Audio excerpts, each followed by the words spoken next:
Yes, go. Alex, go ahead. Okay, so sige. Spacers, people of X, welcome to a special roundtable edition of roundtable discussion, right? Tama ba yung description ko? Welcome to a special edition of our roundtable discussion, Space. right? Mm.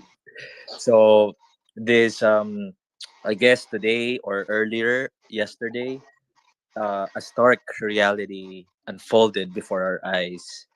The website of the House of Representatives has been what, like, compromised, hacked, or Yep. defaced. Kasi Hmm. what happened to the text, diba? They changed it and all. But this alarming breach is not an isolated incident.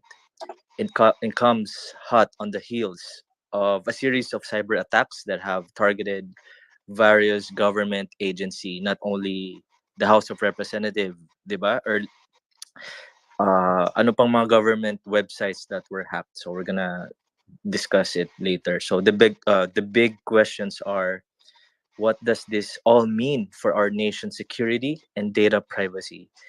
Is our government taking action? And what measures are in place to safeguard our digital landscape? Is it time for us to be concerned? So tonight we dive headfirst into the heart of these pressing issues on our podcast. Hindi pala podcast, special edition of a roundtable discussion hosted by yours truly, Politic Reform PH. And this will be streamed live tomorrow or later to our pages. So this is a recorded space as well. So for the listeners who will be listening to this recording, hi, welcome. But the excitement doesn't stop there. We are thrilled to announce that we have not one, but two exceptional experts who will be joining us to shed light on this matter. So please welcome Mr. Dominic Ligot, a renowned data analyst. Please correct me or add nyo na lang yung description if I miss something. You can add up to what I said. Uh, a prolific data analyst and the founder of Data et- Ethics PH, who will provide us insights about data protection and analysis and the ethical considerations in this digital age.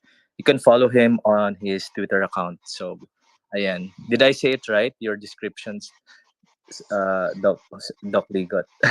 Yep. All good. All good. Okay, Thank you. Nice so to be here. okay, so and secondly, we have the pleasure of having Ms. Karla Cruz, a distinguished senior security analyst with a deep understanding of the geopolitical and defense sector. Her knowledge of cybersecurity will guide us through this complex digital landscape. So you can follow her on her Twitter account. Yeah, you can click on her profile. So yeah, for the final since this is a special edition, so yung first half would be more of uh I have some talking points, and then for the second half we will have some Q&A session for our guest. So have your burning questions ready and share them with us in the chat bubble on your lower right. So prepare your questions, and you can post them ahead of time. So join us as we navigate the turbulent waters of government cybersecurity. We'll talk about data ethics and what this all means for the future of our country. So get ready for an engaging, enlightening, and thought provoking conversation on the challenges we face in this digital era. So let's start by addressing the recent hacking and, shall we say, defacement of the House of Representative website. What does this signify, and how does it impact our government's cyber security efforts? So I'll throw the question first to Carla. What was your reaction when you heard the news that this time it was, or it is, house the website na of House of Representative that was hacked or compromised? Um, Hi everyone. Thanks, friends from RTD, for supporting and to all the new people here. It's nice to see you. Thanks, Doc, for a super engaging interview yesterday. Um, I think I guess I don't know how to react to this because we actually haven't seen what was taken. As of now, what's only been reported is the website has been defaced. Doc, maybe correct me if I'm wrong, but um, again, the House of Representatives is one of many institutions in within a larger institution, the government, and obviously there is a lax the approach to protecting digital or digital kind of ecosystem is um very has to be revisited, and I think that's my reaction every time something like this happens. It's not something that is that comes as a shock, because as we operate in this digital space, this is something that is normal, right? um but I will say this: when you're home, all your valuables are there. You don't leave your door unlocked. You don't leave your garage door up. You don't leave your car open, with everything, all your valuables in there. Why would you do it in your own, in the digital space? That's just what I think needs to be uh, thought about and simplified for everybody to understand. Thanks. Uh, Thank you, Carla. How about you, Doc Ligot? What was your reaction? And was this incident similar to what happened to the cyber attack incident of PhilHealth, DOST, and PSA? So, is it the fourth time around? If we're gonna count number one, PhilHealth; number two, the second one was DOST, and the third one is PSA, and now it's HOR, the website of House of Representative. What were your initial thoughts about hearing the news? Well, no, to be accurate, number five na. So we had Okay, PhilHealth feel first, feel help. Medusa, diba? Medusa. Mm-hmm. And then PSA. Pero alongside PSA, it's already been confirmed, the DOST1 expert portal tsaka PNP forensics. And then, so apat na yun. And then panglima na tong House of Representatives. But Mm-hmm. actually, I tweeted this before. There have been breaches that have been posted in the dark web months ago. So this is not suddenly something is happening. Actually, these breaches have been happening for some time. But I think what makes it different is, I guess it's in your face kasi they're now being posted in the surface web. Pag sinabing surface web, the internet that we all see, like social media, or yung isa may blog pa yata. Mm-hmm. Whereas in the past, puro dark web yan. You can't access that unless you have a special browser. That's number one. Number two, awan ko kung hindi nyo alam but this is Cybersecurity Month, ironically. So, Mm-hmm. whatever needs to be done, taka lang. Ako ba yan? Hindi. Sorry, I was just looking at the news. Kasi I had an interview earlier. They replay it from time to time sa TV. Hindi, Cybersecurity Month. So, yung mga nagtatanong, is it political or not? I don't know if it's political, but it's certainly, if you think about it, it's like it's trolling Cybersecurity Month. Supposedly, we're supposed to secure everything during Cybersecurity Month. Ngayon naglabasan lahat ng hacks. So yun yung aking reaction na talagang kung may mananadya, this is the best time to do it, no? Normally they do it April 1st. In fact, if you saw yung sa House of Representatives, meron doon Happy April Fools pero kahit October pa lang, 'di ba? Nakalagay doon. And ano nga ba yung sabi niya? Please secure your system. So in a way, there's a little bit, mamaya, I want Karla to weigh in later, no? Parang may pagka-hacktivist ang dating nitong mga attacks na to. With the exception of PhilHealth. Yung PhilHealth for money talaga eh. Pero itong mga latest, so far as I know, wala namang ransom yata. Wala. It's really more like No, activism. wala. Actually, Ayun, wala. Okay. this incidents like this, I'll just add, no, these incidents, what we're seeing right now, them putting it already in the surface web, is already a matter of last resort for, if this is a concerted effort, which it could be, and if you say hacktivism, ano na eh, may warnings na, like, you'll see it, and there's Medium law, there's a few articles on Medium by white hacks that that certain systems have been breached, and they're just ignored, right? So when I hope that everybody understands, like, it's not all of it's not just to gain money or to leak data for fun or whatever, right? Like, there may be a purpose, and that's slowly coming out also. So be very cognizant of that rather than just like jumping to conclusions.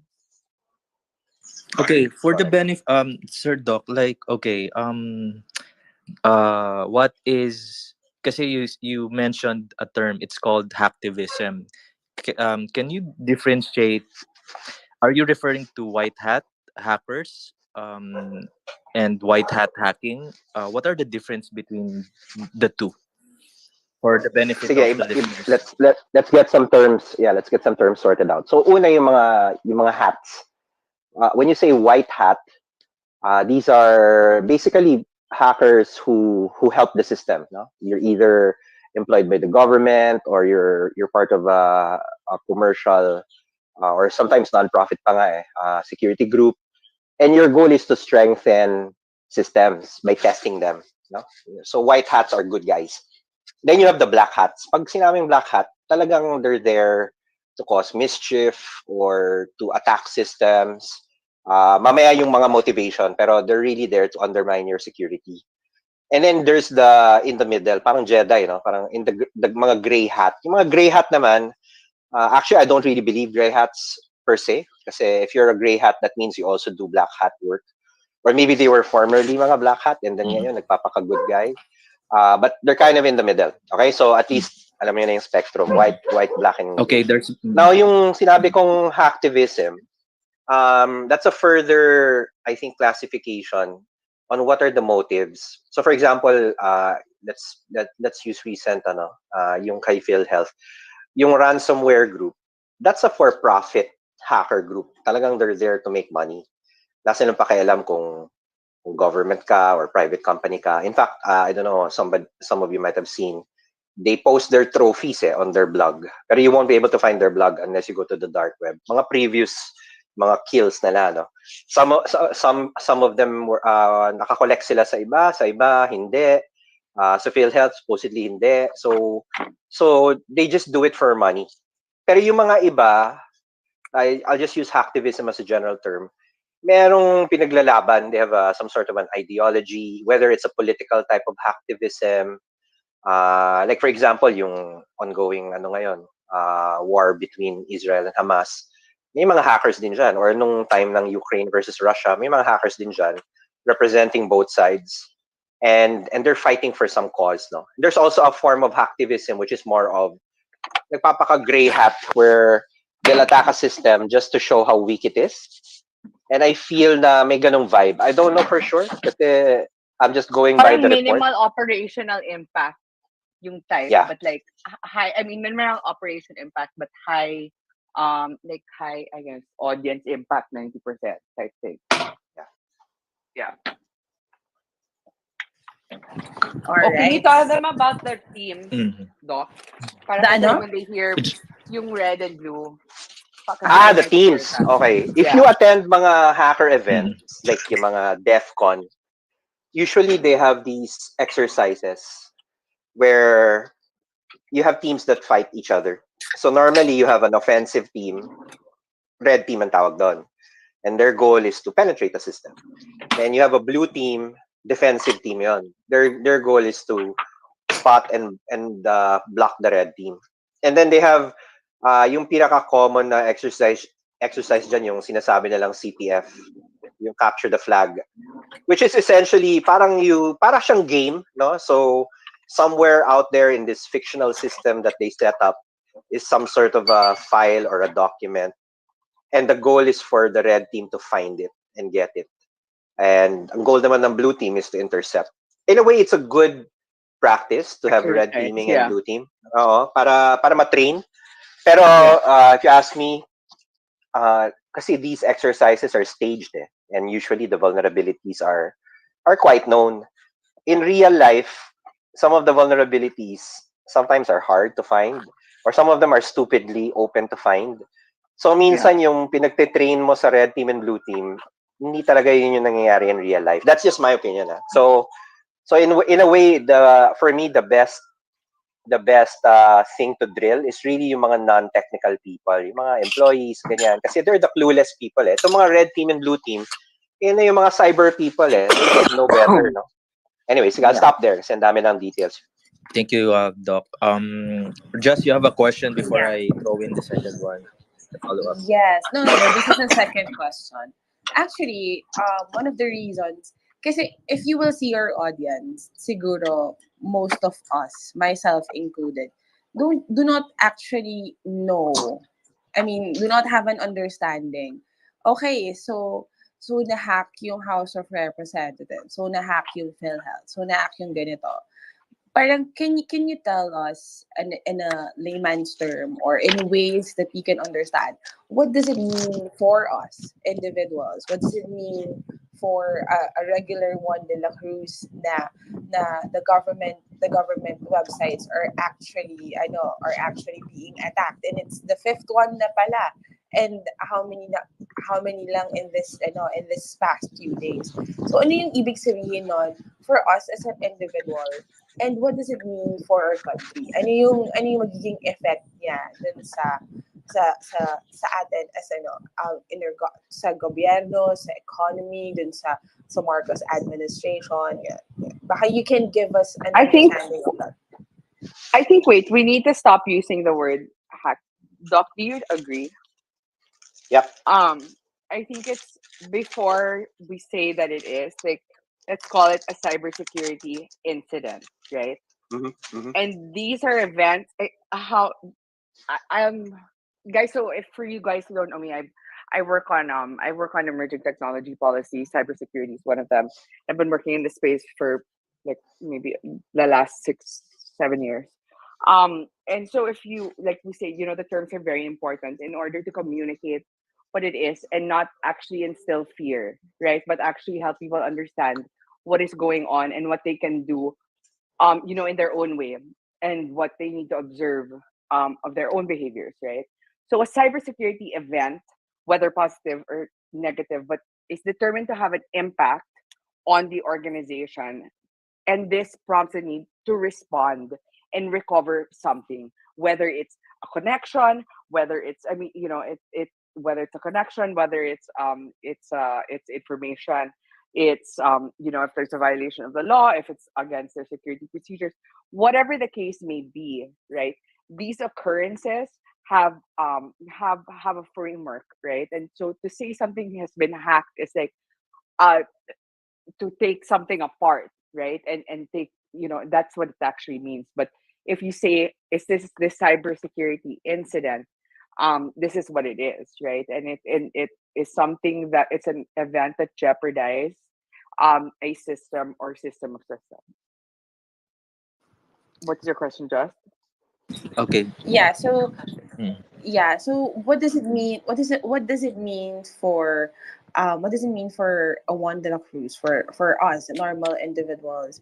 Ano yung pinaka effect niya sa amin or sa atin as individuals, and what does it mean, or what does ano yung implication niya in the government or the Marcos administration or whatever economic goals that we want That's to a lot of happen or questions. defense. Just that's a Sorry, lot of individual questions. muna. Yeah, individual muna as an individual. I'll let Doc answer that. Sige. Well, first things first, I think it boils down to ano ba yung ultimate currency that's being uh, compromised, and that's data, personally identifiable information, PII. No? That's the subject of data privacy. And when we say PII, it can impact us many ways. Number one is with your data, I can impersonate you. With your data, I can steal from you, no? Or with your data, I can blackmail you if I find out something sensitive. Kunyari, may mga hidden files ka nahanap ko, and I can use that to blackmail you. And finally, I can use your credentials to impersonate you and perform a crime in your name. Yun talaga yun. So, pero may layers kasi yan eh. Kaya tama na yung sabi ni Karla. We have to unpack. Like, kunyari, again, this is hypothetical. A PSA hacker or group of hackers, you never know ilan yan eh. Ano yung linik talaga nila? And PSA says it's the CBMS, a community-based monitoring system. Yung data ng CBMS is a research data set. So that doesn't really necessarily harm anyone. Pero if the logins of the CBMS, which may have been also compromised, contain emails, passwords, that for me is the more sensitive data set. Kasi I can use that, or the actors can use that to impersonate yung credentials ng mga tao. And then the PhilHealth one for me was the more sensitive one. Actually, it's not limited to PhilHealth. Anytime you have a telephone number, that's the most sensitive, cell phone number. Lalo na with cell phone number and name and ID. Ang risk mo dyan is someone takes over your SIM. Yung sinasabing SIM swap. Marami nalilito sa SIM swap. In fact, somebody just asked me online, magkaka-SIM swap daw ba if wala naman access yung hacker doon sa network ng telco. Sabi ko, guys, SIM swap is a physical attack. Literally, I will ask for a replacement SIM. Ako yung threat actor, no? Ako yung hacker. Because I have your ID, I have your name, I have your telephone number, and I get your SIM. Once I get your SIM, I have your OTP. Once I have your OTP, I have your email. Once I have your email and OTP, I have everything na. I have social media, I have online banking, e-commerce, you understand?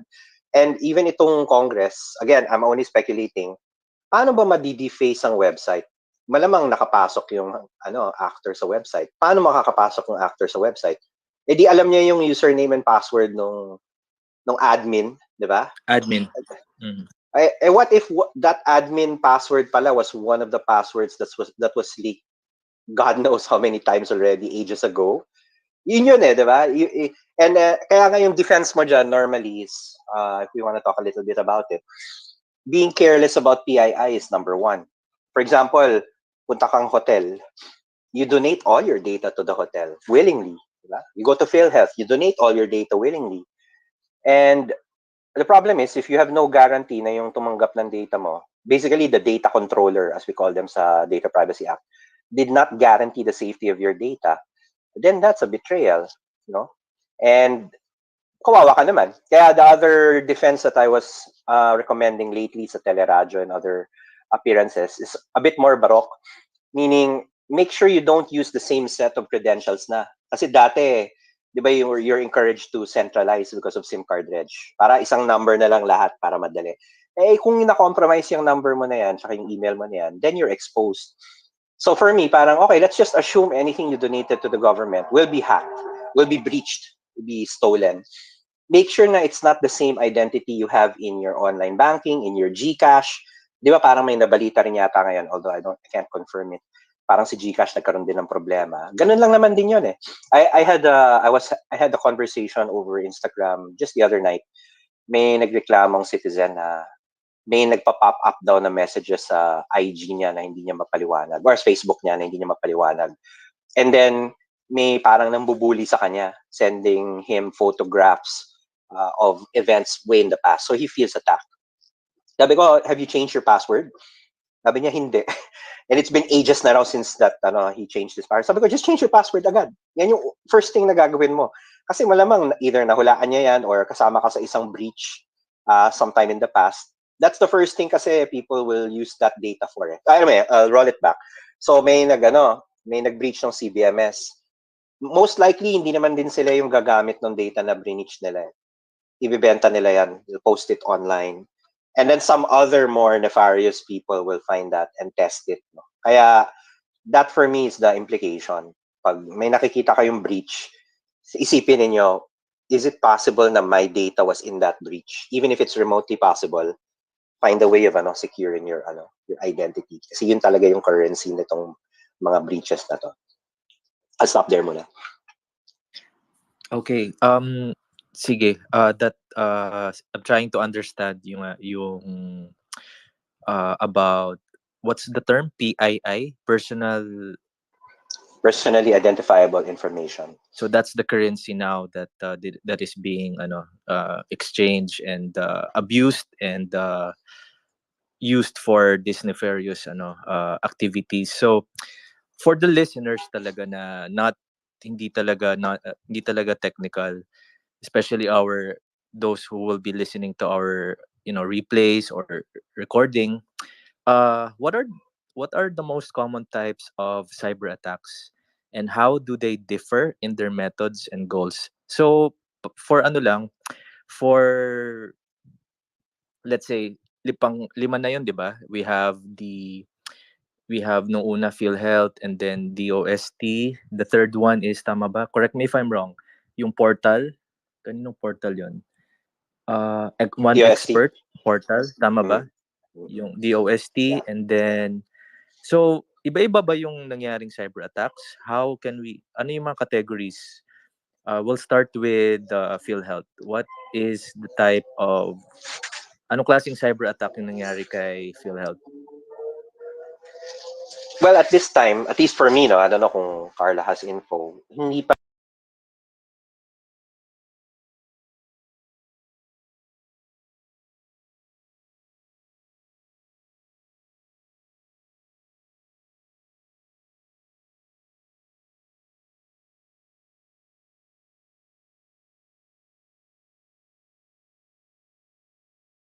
fully disclosed. And I don't think we will ever get disclosure on how they were attacked. What we all know lang right now is may data na nalabas. So as you can see, yun talaga yung common ground nilang apat. I don't know yung House of Representatives kung meron data na nalabas. Parang vandalism of the website lang yata yung ginawa eh. Pero for the first informational website lang yung pero may data rin yung House of Representatives they've got documents and God knows what else so I don't know yet kasi wala pa namang lumalabas yata. Pero for the first four, these were data sets, di ba? The PhilHealth data set, there's a PSA data set, puro data as you can see in your outcome. Now how that could have happened, again, kung hindi naman nila i-share, we can only guess. Pero usually it boils down to maybe tatlo lang yan tatlo o apat na bagay lang yan. Number one, illegal access. Somehow may nakapasok somewhere na hindi dapat, no? And that could have just been a weak password or ano pa ba, may mga malware na you can be a target of. Pag sinabing malware, that's the modern name for viruses, no? Like you get an attachment on your email, you click it.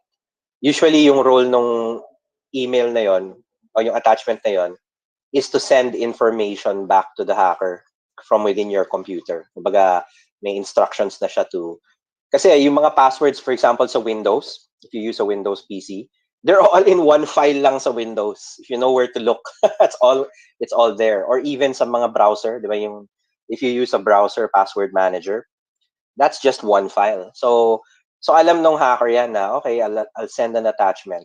And yung instruction ng attachment na yan is pag may nagkamali, kukunin lang niya yung file na yan, papadala na niya. Assuming nakakonect ka sa internet. So that's a very powerful attack. No?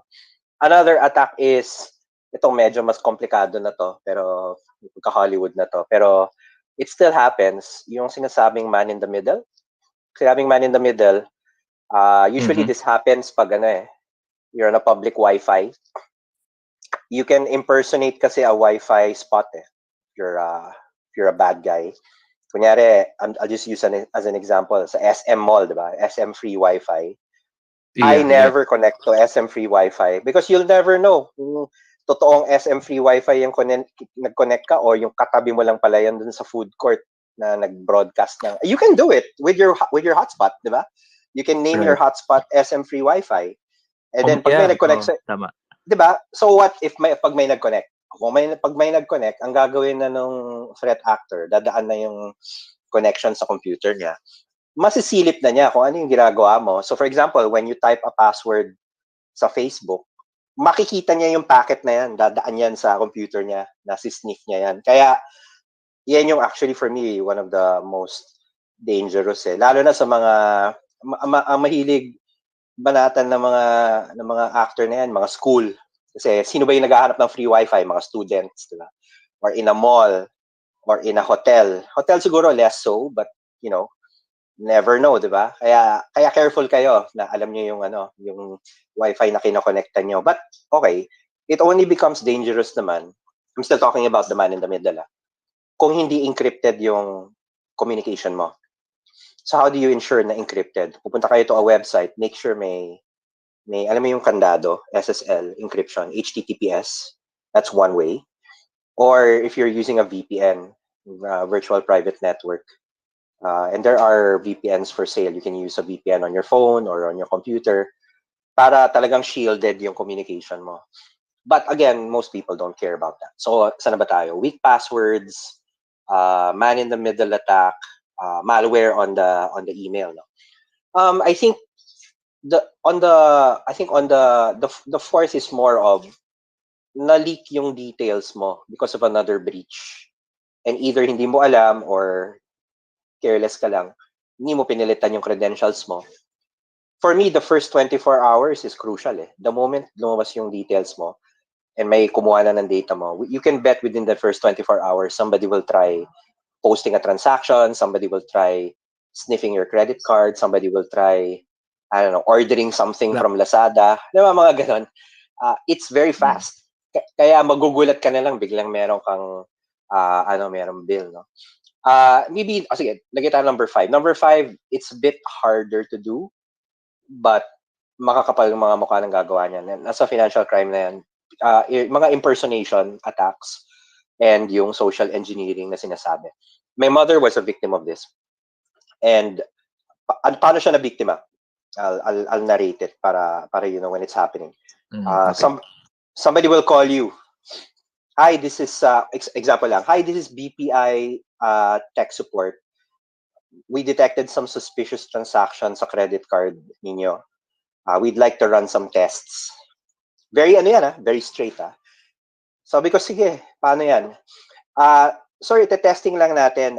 Meron kayong marireceive na number. Paki-dictate lang sa amin para ma-confirm namin na tama yung number. Pero what they're actually doing is ordering using your credit card. And what they're doing is they're using social engineering to get your OTP.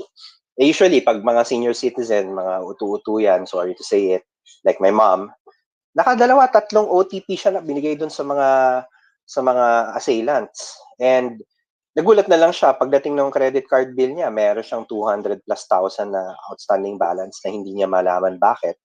And here's the bad part. Nung riniklamo niya sa banko, whatever bank that was, dininay ng bank na, well, legit naman tong transaction na to kasi you used your OTP. So, syempre, laking pagsisisi. That's I think number 5. Pero for me, that's actually more of the exception eh. Talagang tina-target lang nun yung mga gullible. It's really the first 3. Now, if your passwords are weak, you clicked on an attachment, or you were part of a breach, or you connected to suspicious Wi-Fi. Very naive mga tao about that. And minsan, going back to that suspicious Wi-Fi, the assailant will even create fake web pages. So, akala mo nakakonect ka sa internet, actually nakakonect ka lang pala sa computer niya. And ano ba yung most common web page na bibisitahin mo? Malamang Facebook, or malamang some social media account or some e-commerce account. Meron ng fake Facebook page na naka-ready na pag tinype nung naka-connect facebook.com, lalabas na yung fake facebook.com. It'll look very, very similar. Almost hard to tell. And then, pag pinasok mo yung username and password mo doon, actually, it goes to a text file that the hacker has. Doesn't really connect to Facebook. So, magtataka ka, ba't tayo mag-connect? Nakakonect naman ako sa internet. So, that's actually a telltale sign na, okay, baka mali itong Wi-Fi na kinonectan ko. So, that's why you just have to be very, very suspicious every time you're in an unsecured Wi-Fi location. Make sure it's encrypted. Make sure naka-VPN.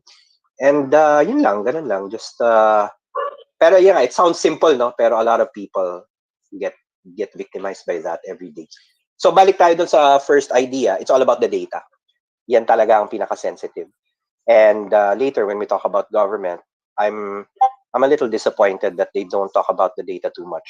Kasi parang for them, di naman daw sensitive yung data. Pero yung logins na leak, diba? Parang, that's the most sensitive data you can lose. Yeah, I'll stop here. KSC, anything to add before we entertain the question of food plant? Sure. I think, well, one of the things that we have to also be cognizant of is how it happens, like how, the type of incident, because it merits different response strategies. So, for example, removable media like a USB could have been infected. That an incident like that was the country, was it Israel? Yeah, it was Israel, I think. Israel breached a closed network. So the it was a nuclear facility of Iran, and that the actual facility doesn't connect to the internet. So not all these attacks happen on the internet, right? It happened because a USB was used to update the system. How was that USB infected? They infected all the USBs that were produced during that time in the factory where it was bought from. Like, that's an extreme, right? Second, so that's external removable media. So obviously on the web, through email, leaking, like you said, leaking of your leaking of your credentials, loss or theft of your actual devices. And then another way is like attrition or like brute force methods to like compromise a system, which means that like you'll overwhelm a system so it breaks down and you get in. So all of those like have different, those are called attack vectors. So those are how it happens. Am I missing any, Doc?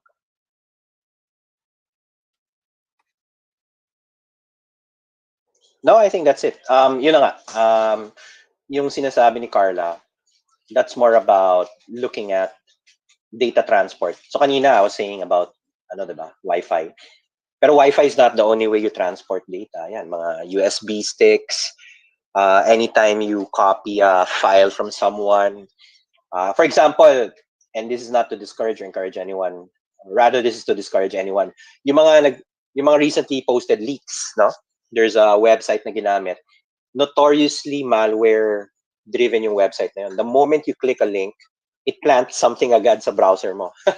So, kaya hindi lang necessarily attachment ang issue. Mga malicious links din. And that's by nature, functionality, hindi yan bug, that's a feature of the internet. Every time you access a website, it normally plants something sa browser mo, like cookies, mga ganyan. Pero sa case nitong, malicious website na to, yung pinaplant niya is actually some sort of a sensor that allows a third party to monitor yung activity ng ng system mo. That's another thing pala na people kind of don't really think about. Sometimes it's not an attack that does something agad-agad. It's more about monitoring and surveillance. Ita-track nila yung ginagawa mo para later they can come up with some form of social engineering. Minsan ganun ang style. And I think sayang nga, I was looking for it. There was a video posted by, actually it was posted by a hacker, pero parang turned white hat na siya. Ginawa niya, and this is in Indonesia, ginawa niya basing lang on the Instagram feed of one person. na-construct niyo yung credit card details ng tao na yon. Kasi ano ba ang hilig ng mga tao? You'll post special events like your birthday, you'll post where you work, you'll post where you live, di ba? You'll post who your family is. Happy birthday, mommy, daddy. So, little by little, finifill pa na niya yung credit card application form. Name, address, mother's maiden name, birthday. Literally, all of those details are naively available on the Instagram pa nga yan, hindi pa Facebook. So, I think yun din yung isa pang vector na we need to figure out. How much data do we normally share online, naively, in the guise of fun and games? Yun pala, to an astute attacker, nanonote down nila yan lahat. So, it doesn't even need to be a breach eh. Parang kayo yung nag-breach ng sarili nyo. Tayo nag-breach ng sarili natin just by sharing information. You know? So that's another thing to add on sa sinabi ni Karla. Oh my gosh, just by using Messenger and social media, we are exposing ourselves already from being our data being I guess abused or used for nefarious activities, 'di ba? Just I don't know if this is true.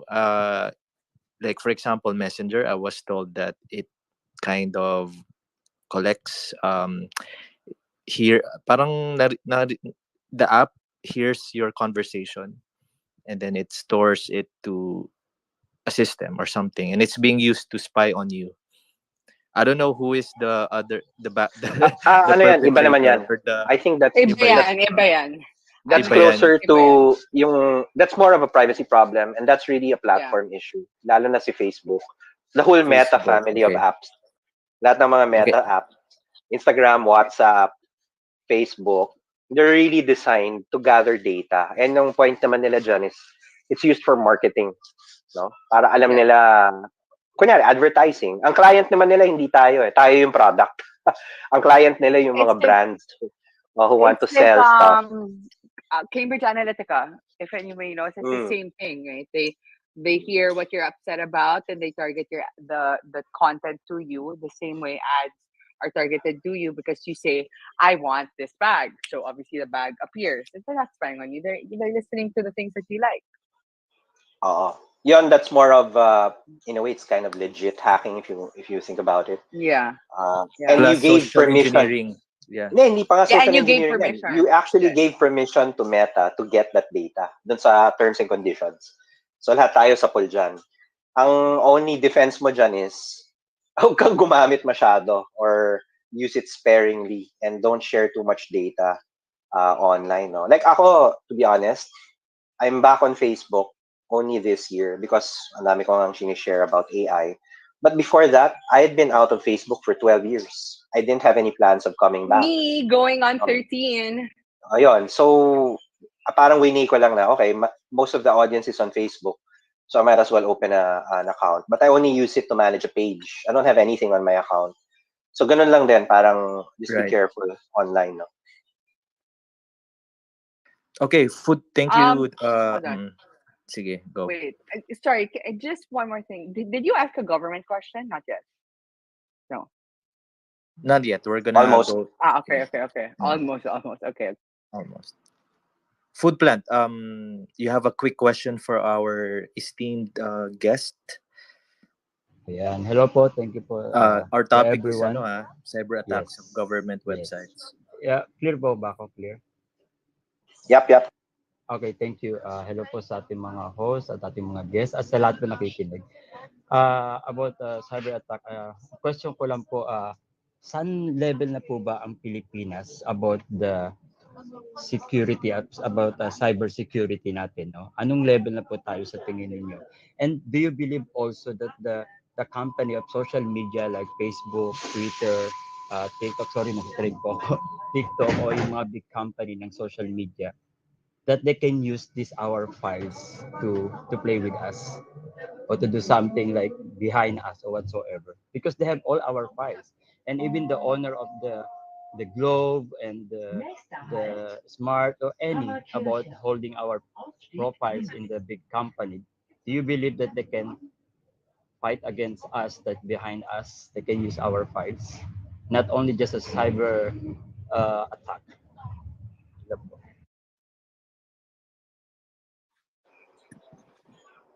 Um, okay, maybe I'll take a stab at this and then Doc, you can.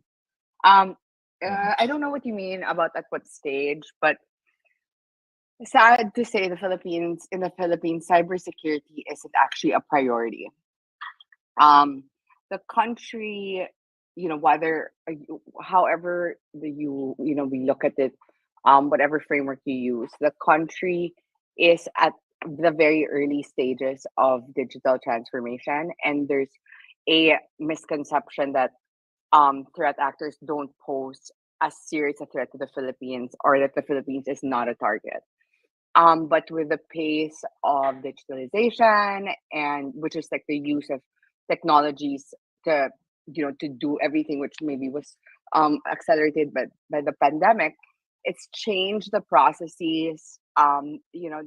Many of the processes that we experience day to day. It creates new business models, and what we really see is that, like, it's changed. It's has significant social change, especially in the Philippines. Like, we're one of the most connected countries on earth, given the slow connectivity, even, right? So, with the growth of this digital ecosystem, the risk of cybersecurity also increases. So, it is not seen as a priority, and as we're experiencing now, it needs to be a priority. It needs to be a key priority, because we participate in a global economy already, and the global digital economy is growing. We have we have a lot to offer, but and in order to participate meaningfully and benefit from this, we need to step up our game. Doc. Sige. In terms of ranking, we're actually number 2 sa pinakamaraming attack sa mundo. We're a Ayun. favorite attacker. We're a favorite target. Bakit? And I'm sorry to laugh at it, no, because it's not funny, but madali kasi tayong ma-breach. Para tayong there's a term my colleague says, we're like the village bicycle, parang everyone's had a ride. Parang ganun ang dating. So people from Israel attack us, Korea, China, you name it, no, hindi lang Philippines. Kasi nga ang daming open websites. Favorite thing to attack government websites, because they're usually, I'm generalizing, I'm sure there are pretty good ones out there, pero there are many government websites that are poorly constructed. They're using old technology. Using WordPress. Well, WordPress is relatively new technology, pero yung mga lumang version ng WordPress, delikado yon. Bakit? They haven't updated, yeah. Yun yung mga easily breachable, kumbaga. No? And they use us for training. Practice ground tayo ng mga taong yan. No? So that's very distressful. Tapos, ito, my opinion. And despite our, we're a highly digital society. Number 1 din tayo sa social media hours, for example, internet use. Number 1 tayo sa searching for AI, which I'd like to talk about some other time. So mahilig tayo sa internet. Pero despite that society that's digital, parang di tayo techie. It's a weird parang combination. We're very digital, but we don't like talking about tech. Parang threatened tayo pag tech ang usapan. And that extends to even journalists, for example. I can say this for a fact. Journalists struggle explaining technology. Tsaka parang yung mga tao, pag sinabing at IT or mga cyber ang usapan, parang people get threatened to talk about it. I feel that we need to overcome that fear. Kasi tayo rin yung pinagpipiestahan nitong mga to. And then yung second question, although that's more of a Karla question, yung nagagamit ba yung data natin? Yes, of course, ginagamit siya. Surveillance, yan, yung sinasabi ko, mga identity theft. And it can be many things, no? Hindi lang siya for financial crime. It can be for, as I said, for blackmail. It can also be for politics. Kasi if you know the let's say, ito, simple things. Na-breach ang COMELEC years ago, yung COMELEC. So there is that data set floating around somewhere which has everybody in terms of their precincts, their ID, their email address. Mhm. That's a profiling tool, no? And if you're the type of actor, whether local or foreign, and you want to establish how many people are in a particular location and start tracking their social media. Diba? I mean, think of it Or that way. profiling them, their political Ideology. bias, ideology Oh. or biases, di ba? Hindi yun, mga ano na yun, medyo later on na yun. Medyo kailangan medyo mag-magic ka na nun, parang Cambridge Analytica. Pero simple things like, if I know the logins of everyone in Makati, pwede kong silipin, sino ba dyan yung nagpo-post ng mga BBM? Sino ba dyan yung nagpo-post ng mga Lenny? Sino ba dyan yung nagpo-post na? I'm just giving a scenario, ah. And you do that over time, that's valuable information. So, yun lang, parang babalik tayo sa basics, data. Kung hindi sana na-leak yung data na yan at pinoprotektahan natin yung data na yan, di wala, di ba? Okay sana lahat. And yung mga gumagawa rin ng mga websites natin, I mean, this is a fundamental problem. Yung lack of budget, tinitipid. I'm sure the IT people here can relate. Barat yung mga tao pag nagbayad ng web developer. O di barat din yung pag-develop. Something that can be breached agad. In a way, you get what you pay for or you get what you don't pay for. Ayan, dito tayo ngayon. So that's why we're number 2 or number 1 sa inaatake sa mundo. I mean, it can always change. Pero feeling ko, like for example, how come ngayon lang natin ginawa tong space na to? Dahil sumabog na yung mga websites. Sana every so often, meron tayong cyber briefing. Or bakit hindi to tinuturo sa school? Diba? I'm sure none of you learned about cybersecurity in school unless you studied cyber talaga na as a degree. Paglabas mo sa school, gagamit ka ng internet. Di ba weird? So yung school natin, before the internet era pa yata yung design ng curriculum, di ba? Which is another topic. No? Nandyan si Dean Bocobo in the audience. We talk about education a lot. So that's why. That's where we are. And it's good na ngayon, conscious na tayo. Hopefully. It's good that you I'll brought stop it here. up, Doc, kasi it's important that we have these spaces. It's important and imperative that we have this kind of conversation. Malay mo, like the government agencies are going to listen to this recording, and then they're gonna parang glean insights or uh tawag doon, know our feedback as private citizens, 'di ba, in response to what is happening with our private data. So these breaches not only compromise the security and privacy of citizens, but it also undermined tama, 'di ba, public trust and the government's ability to protect our crucial data. So what do you think, guys? Do you think we need to let's talk about solutions, okay? And this is just one of the things that I have kind of thought about earlier. Like, do you think that we need to have some kind of parang universal or interagency response, incident response management every time like we have a cyber attack? Doc, you mentioned about the government being uh, walang mga public announcement, this separate yung mga public statements, 'di ba? Per agency pa. Do you think that we need to have like one central uh, mechanism or agency or body that will follow the protocol of incident management, 'di ba? Sa mga corporation, 'di ba, may incident management, right? So kapag may SEV1, you know this, 'di ba, sa IT. SEV1, SEV2, SEV3 and incident. Do you think it's about time that we establish this kind of if there is one anyway, 'di ba? You guys would know. KSC. Nakakatawa actually to. So, we actually have a national, sorry, wait lang. Pahingin ko lang.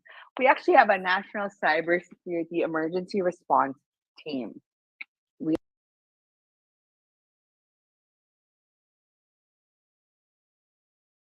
are on our second cybersecurity policy, released by the DICT's Bureau Cybersecurity Bureau. Yeah, there is. I'll leave it at that.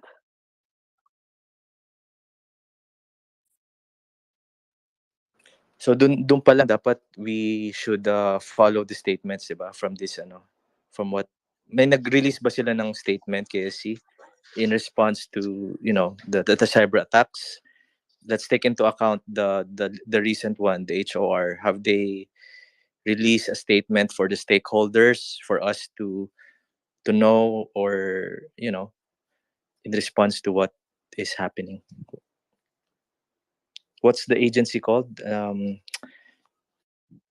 Department of Information Communications and Technology, Cybersecurity Bureau. Their Bureau. office is Okay. in Alejandro Rosas Avenue in Quezon City. They are the agency that is mandated to draft policies on cybersecurity related issues. They have a response team that is supposed to be monitoring all government agencies and especially critical infrastructure. And there is a cascading reporting mechanism that should be followed. When incidents like this happen, the undersecretary in charge is Jeffrey D, and the secretary is Secretary Ivan Oy. Yeah, so just to Okay. add to that, no? Doc. Para lang in Thank you, terms of Kes. structure, so nandyan yung DICT, nandyan din yung CICC, that's really the cybercrime council, no? And then our law enforcement, the AFP, the PNP, the NBI, they all have cybercrime labs, so they're equipped. And then at a national level, you have the NSC, the National Security Council, which BBM is a chair of. And one of the national security verticals is cybersecurity. So what I'm saying is, hindi wala. Meron. Napakalaki nga nung ano niyan eh. May mga budgets lahat yan.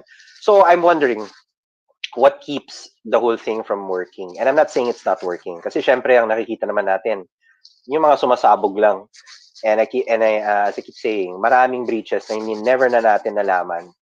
And maybe rightfully so because it causes panic. Pero for example, the way the PhilHealth and the PSA was handled, obviously can still improve. Naintindihan ko naman yung point na you can't just disclose anything habang ini-investigate pa. But there has to be active dialogue with people. Kasi pag nag-leak na sa media, and you imagine, dapat di na nga linileak yan eh. Dapat sinasabi lang talaga sa media, hey, there's an incident. The same way we would talk about bagyo. Diba? That's also a disaster. We should put cyber attack on the same level as disasters. Kasi it is a disaster. It's a social disaster.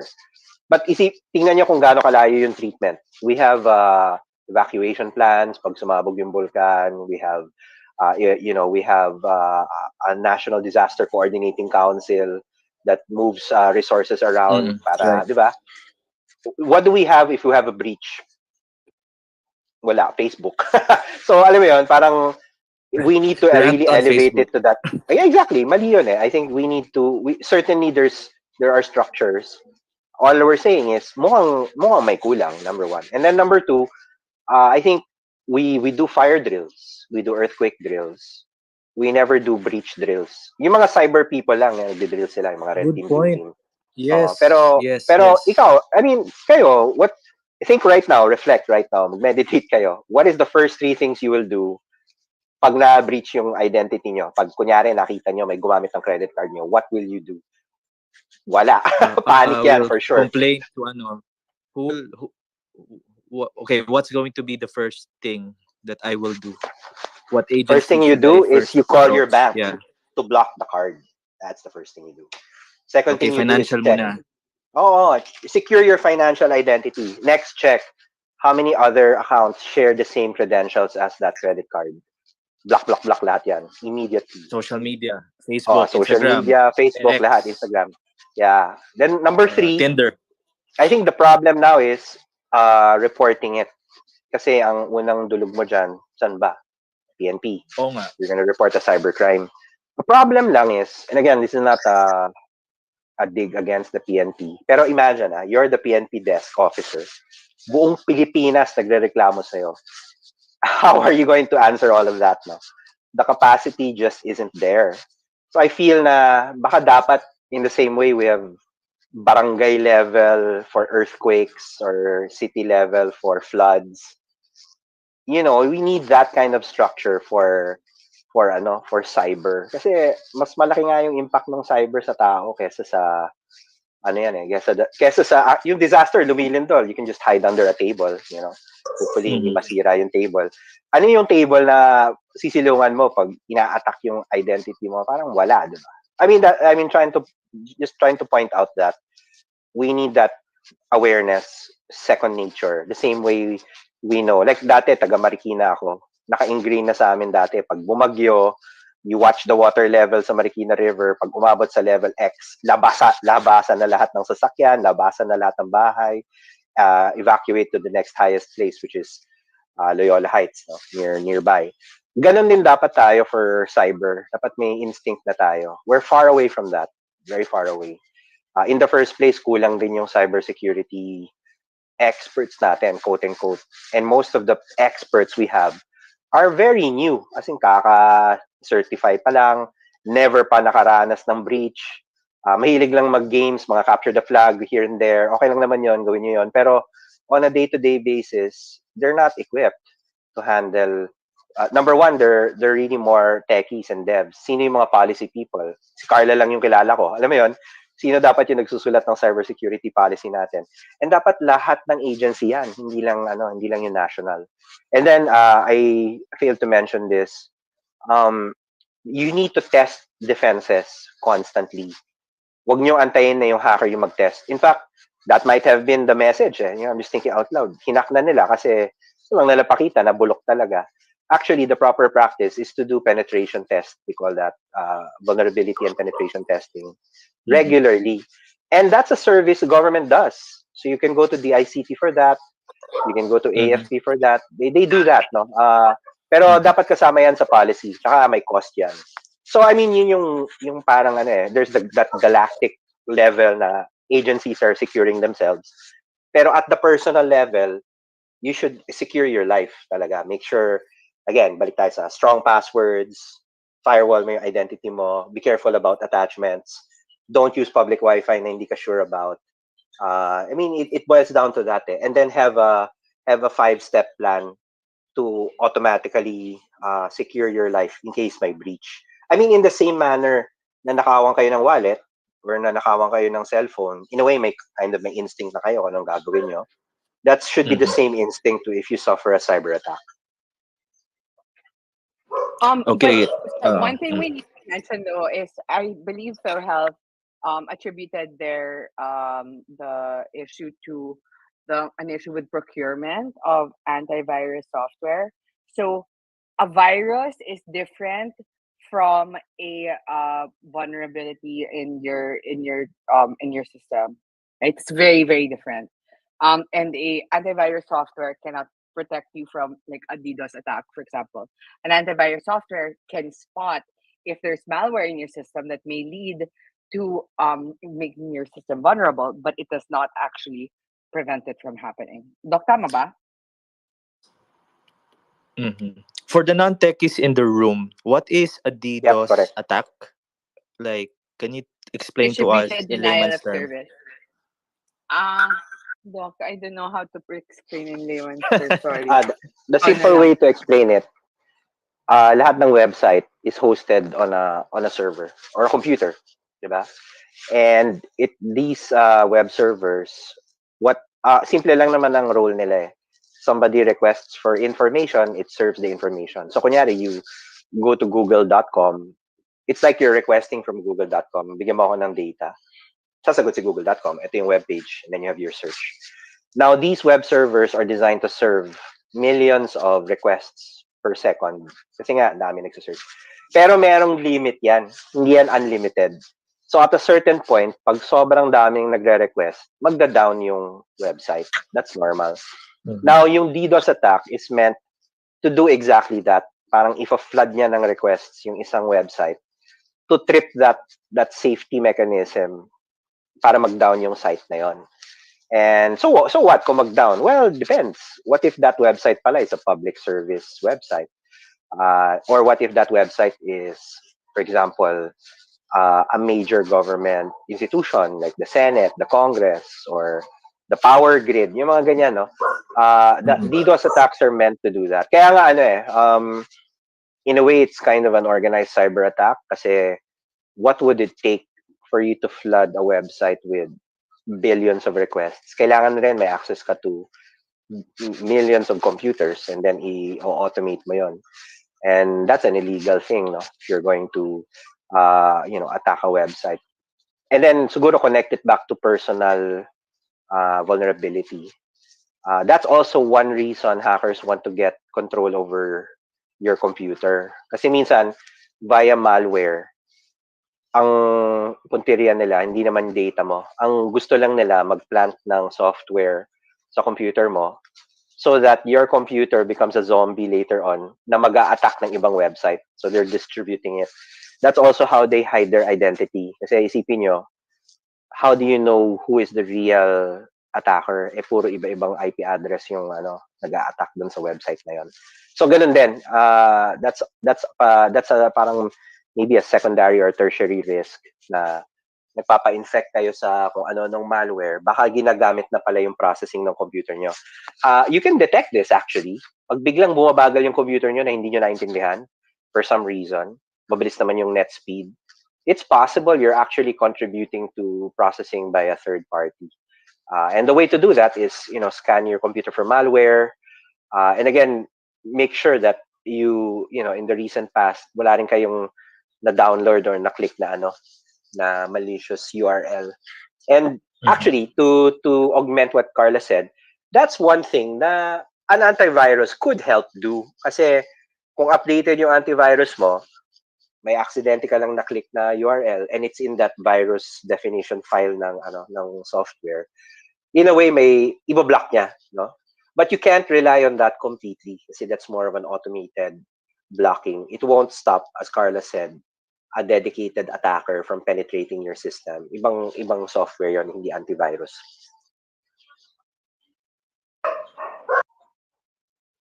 Thank you, Doc. We have actually 50 plus listeners, so I'm enjoying the conversation that we are having, and a lot of questions are already posted on the chat bubble. But I'll let the first. May pinashare pala akong article on the space, so if you guys check the shared Yes, articles, nandito. meron I yung pin it top sa 10. space. Nakapin dyan. I published that on LinkedIn like 2 days ago. Parang the top 10 most common vulnerabilities. And this is aimed at people, personal vulnerability. So I recommend you check it out. Take note of it. Most of them are practical issues lang talaga. Pero most people ignore it. So, just FYI. We have may mga questions na in the chat bubble, but I'll leave the first question, not the first question, but a question na lang from one of our listeners. Go ahead, Politic Gio. Okay, you have a question for our speakers. Wait lang, basahin yung question ko. Magandang gabi, Doc Ligot and Karla, and sa mga listeners din. But before anything else, I'd like to say that I used to work in a bank, and di ba kanina dun sa post mo, Doc, nag-comment ako na why don't we employ yung security measures sa isang bank. You know naman, ang mga bangko, hindi madaling ma-hack yan. And most of the time, kung nahahack sila, nangyari is because internal. So my question is, do we have a legislation here in the Philippines that set cybersecurity standards and requirements for organizations, most especially in critical infra sectors? And if yes, do we have an annual accreditation and certification for the said agencies? And then, may add pa ako, bago niyo sagutin yan. Kasi sa amin sa bank, kaya sinasuggest ko na why don't we employ nga yung security measures sa bank. Most of the time kasi, yung security access controls ng mga empleyado, limited lang yon. So, kung for viewing lang, hanggang viewing lang yung ID mo. And if you want to do something else, you have to ask the permission and the password of another officer, right? So, why don't we employ that sa mga agencies natin na kung meron ka lang line of work, yung security level mo is up to that work lang. Ayun lang. Thank you. I'll answer muna, Karla. Dr. Karla, sige, go. Then maybe you can cover the capacity part kasi you would know better. Pero speaking as someone who also worked in a bank, you're correct. Banks are very secure. But because also banks also have internal procedures, they're trained in fraud, they're trained in money laundering. But also banks can be stupid din kasi I've seen banks that have been compromised. I mean, we've seen in recent past na may mga banks na nadali. Now, yung pinopoint out mo na yung sinasabi mong access levels, that exists in banks. It also exists in other companies. It exists in government. Ang nangyayari lang kasi is because nga perhaps of a lack of, I call it hygiene, cyber hygiene and practice, may mga access levels ka nga, pero yung access levels mo, admin 1, admin 2, admin 3, yung mga password, ganun lang, hindi baliwala yun, that can easily be defeated by any hacker. So I think it really boils down to cyber awareness na, okay, you set up this elaborate, access structure, access levels, pero kung yung pag-enforce nun, hindi naman tama. Like, here's a common mistake. We've seen this so many times kasi we've done consulting on this also. Normally, when you're setting up a website or a system, common na yung password niyan hindi complicated. Kasi nga you're still setting it up. You don't want to slow down yung work ng developer. So normally, user is admin, password is admin, or password is password. Pass, yeah. Just to set it up. Pero kasama dapat sa turnover and hardening, yung palitan nyo na yung ng tama yung mga passwords, di ba? And you have whatever multi-factor authentication setup. Now, for one reason or another, and I hate to admit it, there are many IT projects that are cut short. And buhay na yung platform, hindi lang natapos yung turnover. I'm not saying this is everyone, but I'm saying it does happen. So, hindi na nagawa yung last minute, yung mga security na yon. Kasi tinurn over na, or they fired the developers na, or whatever. That can happen. Now, that shouldn't normally be a problem if you have also an internal process to clean up and audit. So I'm also wondering, like many of these vulnerabilities, like yung CDMS or yung DOST, these often involve publicly available portals. Ma-access mo sa internet. And that's always the easiest vector to attack kasi pwedeng testingin yan ng hacker sa labas. So that should be your number one priority. If you provide some sort of an app or a portal, and that's basically everybody on the public service front, from LTO to SSS to GSIS, di ba? Yan ang number one dapat na sinisecure and tinetesting if vulnerable. So I feel lang na baka doon lang tayo sumasabit palagi. Walang follow-through and walang audit process. No? Now, as far as yung sinabi mo na how do we capacitize, I don't know, Karla, if you have a comment, you might know better. Capacitize like the government? Is that what you're asking? Yeah, kada agency, meron ba tayong parang yes. IRR for that? Yeah, we do. So, wait, let me just look it up. So, DICT MC 005 2017 and MC's, I think Department Circular 003 2020. So those actually outline what's considered critical infrastructure and critical information infrastructure, and also identifies sectoral needs for certain, like, so transport and logistics, for example, financial services, they have sectoral needs, both of the private and public sector, and then a coordinating mechanism with the national CERT. So there is an incident response reporting system and team. But again, like I don't know how to say this, but like we're actually supposed to have a security operations center that's running, but unfortunately how do I say this, Doc? Unfortunately, the project did not Ano yan? SOC? Ng DICT? yung SOC, yung back from the dead. Feeling ko, wag muna tayo mag-comment because there are official people who can comment better. Well, okay, yeah. So, okay, there's supposed to be a security operations center, and it's set up as so. So, we are capacitated. We have the budget. We have the equipment. What happens, I guess, needs to be asked in the proper forum. I hope that answers your question. maybe this might be good info, no? Kasi we can also apply this to personal life. When you do security work, it's not just threat response. Parang kumbaga sa bahay, hindi ka naman bibili lang ng fire extinguisher pag may naamoy ka ng sunog, di ba? So there's also the prevention part, and there's also the monitoring part, and there's also the education part. I feel that masyado tayong fixated sa response kasi dami nagrereklamo by that time when you could probably get ahead of it with the other approaches. How often do you educate? How often do you test? And how often do you monitor? And I feel din na, again, this is my opinion, may culture tayo yata na we want to ring fence IT lang. Kapag IT, wala akong kinalaman dyan unless IT ka. No? Not realizing na the nature of our work, even now in this space, we're using IT equipment. We're technically all IT, no? Pero yung awareness natin sa IT is very low. So I feel may ganyang culture tayo na pag hindi department mo, hindi mo pakikialaman. But technically, we're all an IT department. We need some level of cyber awareness. So that's a problem na we need to fix. And yun din, parang, syempre budgets are one thing, like yung that procurement thing.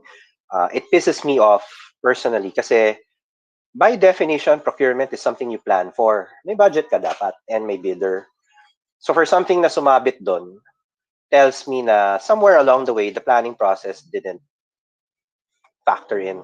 And how much is a renewal? Hindi daw pera, hindi daw money. Sabi nila, there's no way to buy software in the government. The procurement law Seriously?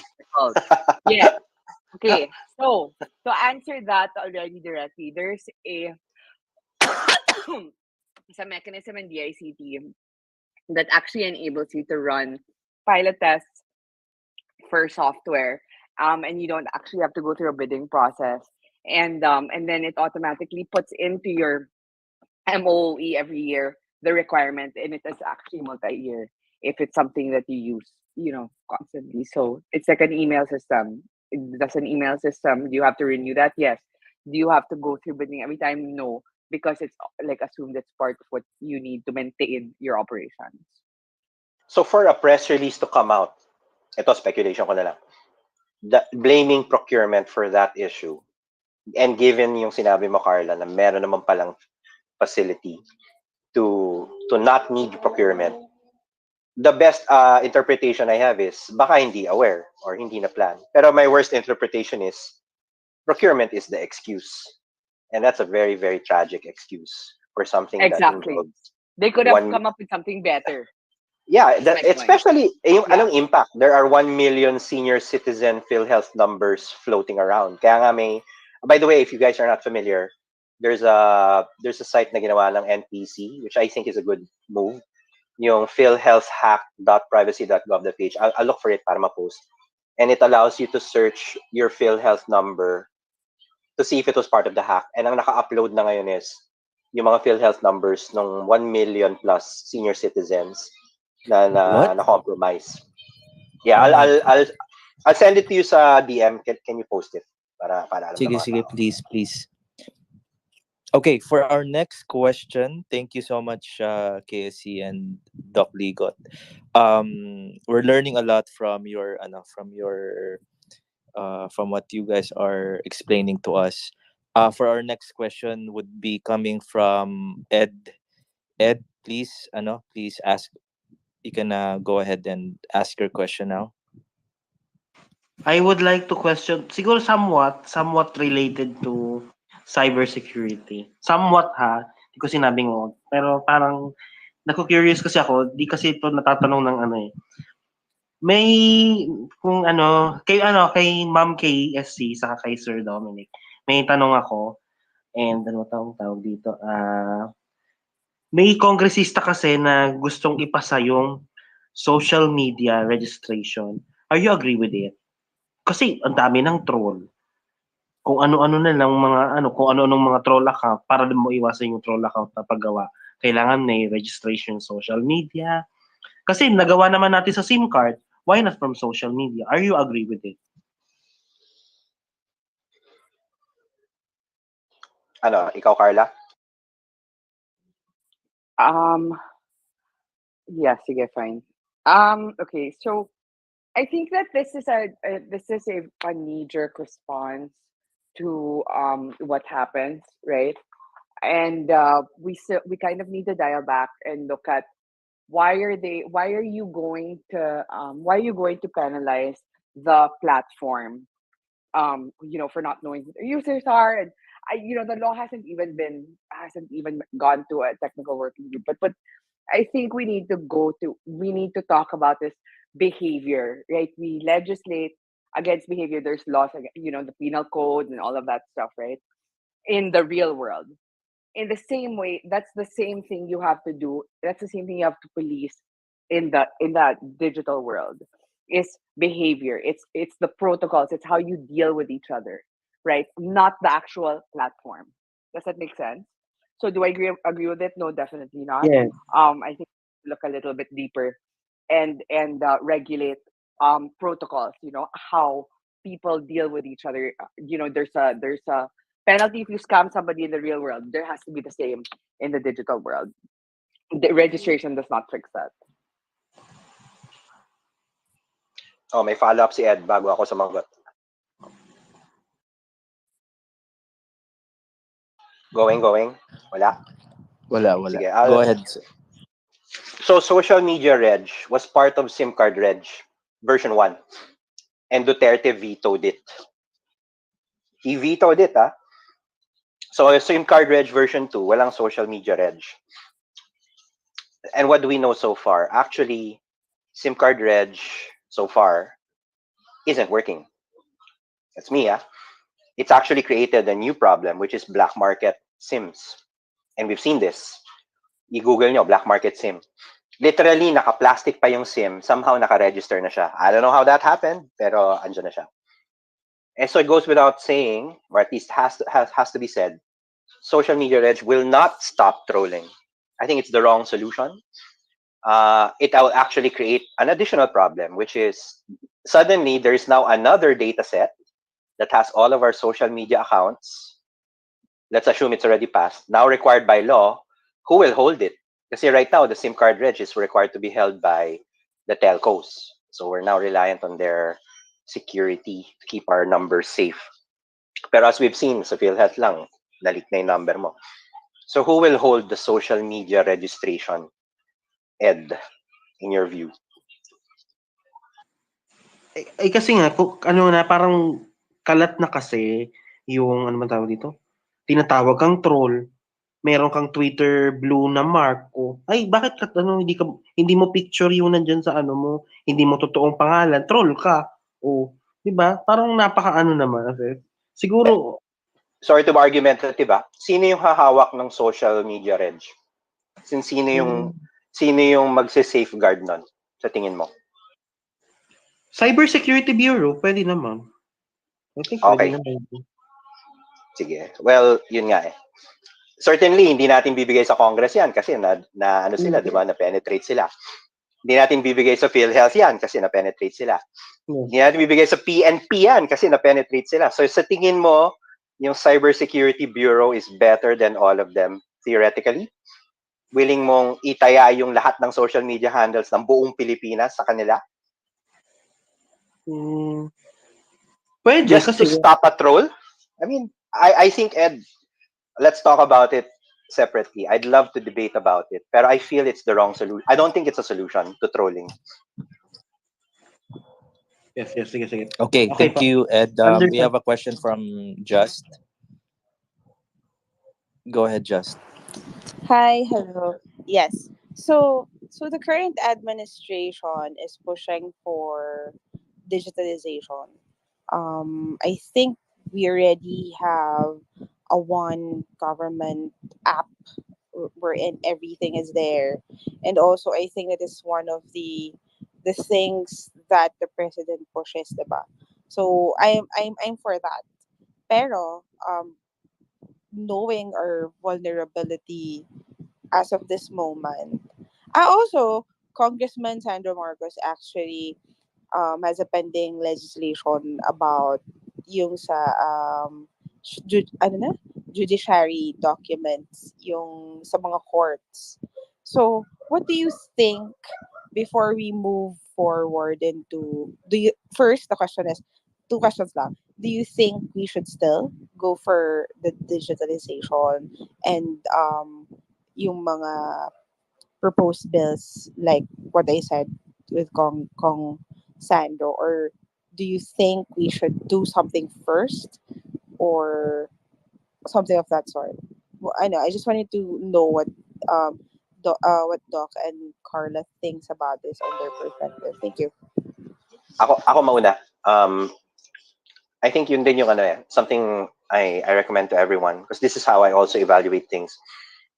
Let's learn to separate what we need to do and evaluate how we do it. So certainly, parang kay Ed din to certainly we should stop trolling. In the same manner, certainly we should digitize. So it's not a debate of not to stop or to start. I think it's really the question of are we capable of doing it? And doon ang debate. Like kunyari ako, I'm advocating for AI only because yan na lang yung hindi pa natin nasusubukan. And right now, kitang-kita nyo, may mga risks na rin siya. So, is it enough to say we shouldn't adopt AI? Mali naman din yon. It already goes down to the hows. Now, sige, on the how, I was there when Almirol presented the eGov super app the first time. And you can find the presentation somewhere. I'll look for it. Na-present yan sa National Innovation Council. I think the idea of parang having one place for everything as an app is actually a good idea kasi nga medyo ang hirap if you have to navigate different apps for many things. Kind of like Gcash, di ba? Gcash has many functions. Now, yung the Parang how ang one-stop shop. tanong, yung one-stop shop ka. Actually, sa mga mall, napansin nyo, yung mga Robinson Mall, they're trying to do that physically. Parang one-stop shop, nandun yung SSS, nandun yung NBI clearance, di ba? In some of the major Robinson's malls. Punta ka na lang doon, nandun na lahat. So the digital version of that should make sense. What I'm worried about, and again, kung merong mas nakakaalam, feel free to debunk. Nakita ko rin kasi sa plano is to put everything into one database. So yun na naman tayo with everything in one place. It doesn't take it just takes one attack to get the whole thing. So ganun din yung sagot ko kay Ed. Yeah, let's stop trolling. Pero the moment you do social media registration, you have everyone's social media accounts in one database. Isang click lang yan sa hacker. Copy, done. That's how the digital world works. So kunyari, yung recommendation ko to fragment identity, ganyan din dapat tayo sa cyber. You have to fragment para lang lessen the risk na in one go makukuha lahat. Does that mean hindi siya pwedeng kunin lahat? Yeah, pwede pa rin siya makuha, pero it won't be as fast, won't be as simple. And to do something like that is actually a hard thing to do. I mean, balik na lang tayo sa contact tracing. Remember that? Why couldn't we just have one contact tracing system? It was just impossible to implement. Ang nangyari, like I live in Pasig, yung kanya-kanyang LGU yung gumawa ng contact tracing. And gumana. So ang ginawa ni Pasig, yung contact tracing system nila, which is a separate database, can also be used in Valenzuela, which has a separate database. So both Valenzuela and Pasig residents, isa lang yung harap. Pero depending on where you live, iba yung database na huhugutan. And that worked very well. Although, statistically, the chances na you're in Pasig and you need to go to Valenzuela, at least for me, was very low. Pero imagine mo kung yung buong Metro Manila sana ganon. So I think we've already seen that in action and we had several years to do it. It didn't work. And guess what? And again, I'm not being personal. The guy who developed the centralized contact tracing system is the same guy proposing the eGov super app. Probably the reason why he got hired, no? But again, from experience, how well did that work? I'll stop here. Okay, we need somebody who's talaga knowledgeable on yung IT infrastructure. So, KSC or Doc, do we need to encrypt our database? Kasi you've raised the point of putting it in one database. Are there like IT architecture that every time you raise a request to the database, it goes through encryption? So I don't know. Tama, ganun No, na no, nga yung I mga think system no, eh. no, no. Diba? Okay, let's take it a step back, right? Let's talk about the national ID. So when you look at it, the Philippines today has 33 government issued identity cards, um, which is like so every single like entity essentially, PhilPost, SSS, whatever, PhilHealth, whatsoever. All of those are government IDs, right? And so you have this whole like album of IDs. But really, um, who's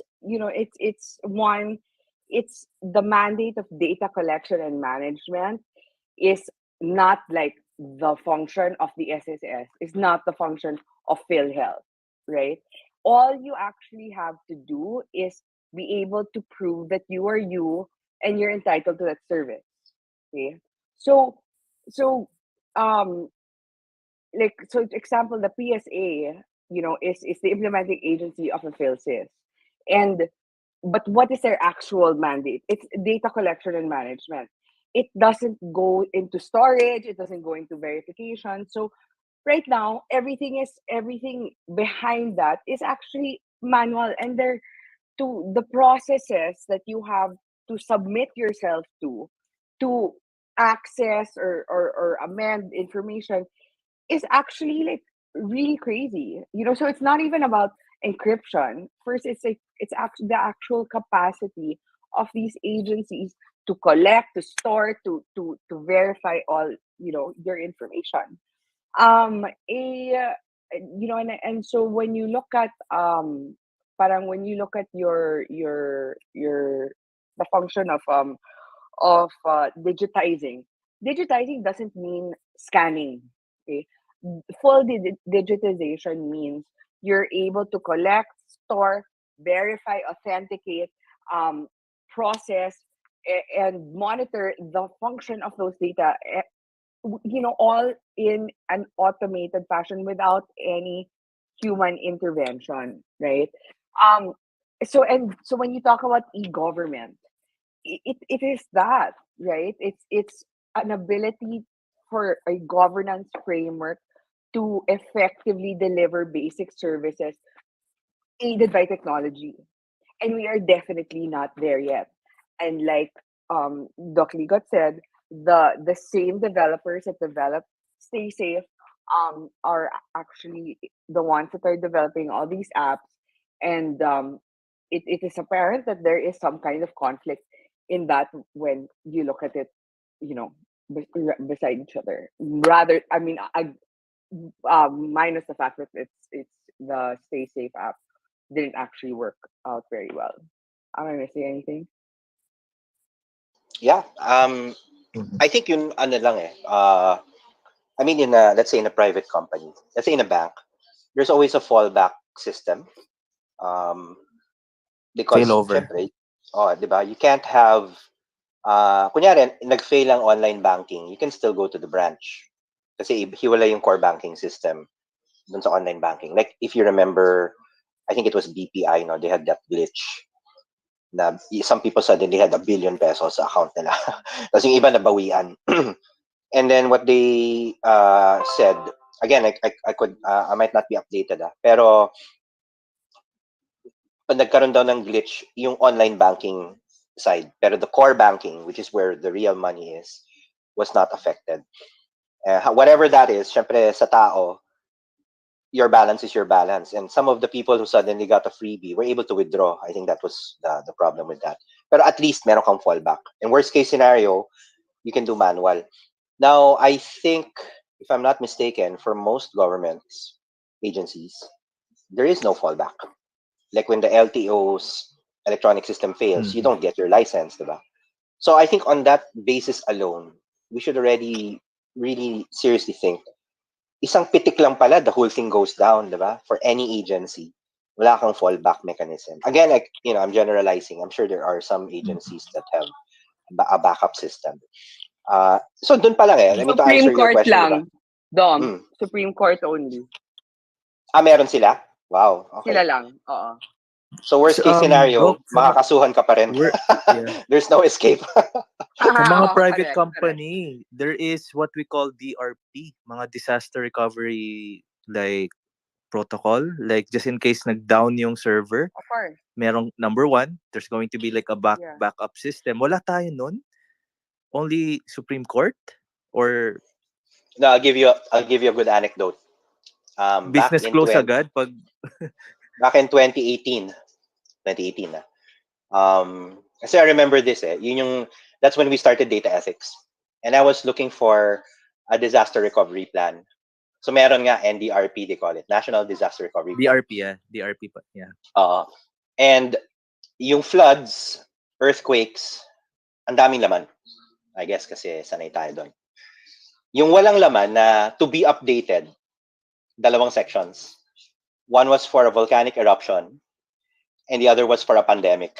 I'm not joking. And both happened within the next 12 months. Literally, sumabog si Taal at nagkaroon ng COVID. And blanco yung section niya dun sa DRP. Now, what I'm trying to point out is, yeah, certainly we need that. Pero you're also at the mercy of, I guess, yung momentum ng bureaucracy. Kasi sa government, there's probably, if you're looking for a rule, there's probably a rule written about something somewhere. The question is always people. And many, by nature, many of the big bosses in any agencies are usually coterminous with the government. So, tapos na si Duterte, bit-bit niya lahat ng mga inappoint niya, pasok naman yung mga tao ni BBM. And that's the way it has been since time immemorial. Which is I think, the subtle difference between a government company and a private sector company. Kasi in the private sector, hindi naman nag-iiba ang administration every so often. So what I'm saying is, there's that natural risk of a change in admin, and that kills mga processes. It really stops stuff. And then trabaho na nung next batch, assuming cognizant sila sa mga nangyari in the prior administration, to pick it up and continue it. So what does that mean? Does that mean it'll always be that way? No naman. Pero I feel that kung alam na natin na ganyan ang risk, and pansin nyo, medyo pendulum yung politics natin for the past decades. No? I think this is the first time we've had a sort of a continuation. After the Duterte group, it was BBM, and they're aligned. Normally, nagpapalitan yan eh. LP, kalaban, LP, kalaban. Restructure talaga. So that means if you know that that's the risk, you should design your process to be resilient of political change. And that's hard. Kasi minsan, someone's bright idea, kinikim-kim yan ng whoever politician. So, I'm not making an excuse for what they're doing or not doing. I'm just saying that's really the risk. So, dapat ang malakas dyan yung mid-management pababa. Kasi senior management, siguro ASEC pababa, or maybe director pababa. But at the USEC level and above, usually rigid dun yan because of the change in admin. And that's what makes it nerve-wracking every time na ipalit ng admin. Baka mapalitan ulit lahat Not ng only that, pinagplanuhan nyo. like every agency have their own IT rules. They have their own change management. They have their own No. incident management. Since DICT, Tama ba? No. Since DICT was put in, there's like a national, cybersecurity emergency response. Standard. Okay. There, you actually have to submit what you call an ISSP. Oh my God, Dominic, what does ISSP stand for? It's like your Maglabas tayo ng glossary Sorry, ng mga guys. internal terms. On internal terms. So it's actually a streamlined effort to plan your IT resources. So you have to, I think, parang 2 years. Yeah, parang every 2 years you have to you have to plan your information systems, which then goes to DICT, and then there's an approvals process, and then they look at what your needs are versus like what you're requesting.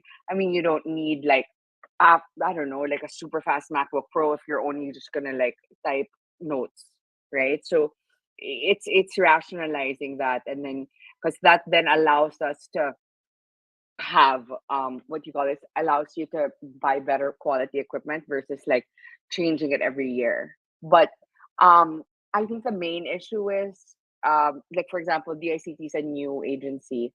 I mean, a new department. It used to be combined with DOTR, and then it was split.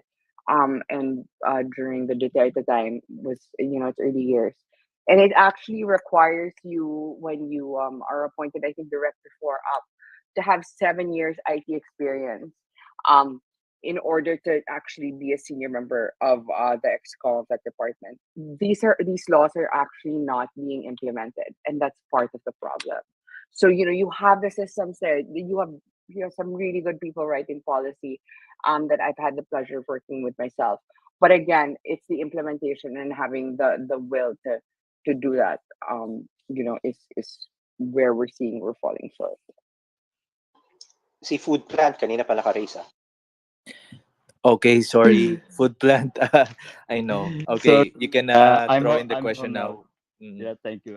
Napakaganda. I really like the topic. Thank you sa ating mga sa ating mga guests about the cyber I just want to some kasi sa experience ko meron ako experience about cyber na nahack na ako, na yung mga hackers nagpadala na din ng pera sa akin, isang input, we need to watch out the something change sa bank account nyo, like they get minus or plus, minus or plus sa bank account nyo, report it immediately. Huwag tayong matuwa kung marami tayong pera dumating na hindi naman natin alam kung saan nanggaling. Be careful about that because I have that experience. Okay. The question is, in my experience, of course, andito ako sa Europe, nakita ko ang kind of one ID policy. Pag wala po tayong trabaho dito, you can go to the government, they can check your name, you give your ID, they can check it. Since I arrived in Germany, andun lahat ng files ko kung saan ako nagtrabaho. Kung sino yung anak ko, kung ano yung ginagawa ng anak ko, kind of one ID. They can see it all because it's digitalization ng system dito sa Germany. But if I will put it sa Pilipinas, at number one naman yan sa buong mundo, ang cybersecurity hinahanap at napakalaki ng mga sahod niyan. Nakakalula, even here especially. At nagbibigay din sila dito ng free school sa mga IT at sa cybersecurity, libre. If you need a computer, ganun nila kailangan ang mga IT at ang cybersecurity dito sa Germany of I think sa buong mundo at alam naman ng karamihan yan. Pero kung one ID policy ang kinakailangan ng Pilipinas, are we ready about it? Because lahat na may hindi naman 100% but almost all the information they're gonna put it there in one ID policy. I'm so happy about the eGov PH, but somehow I recognize there's a lot of people in the Philippines that not interested. What is this? They don't know about this. And before natuwa talaga ako, no? And because wow, malaking tulong to. Because if anything pandemic happen in the Philippines, they know who's working, who's not working, who earn much money and everything. It's easy to help the the countrymen o yung mga nasasakupan nito.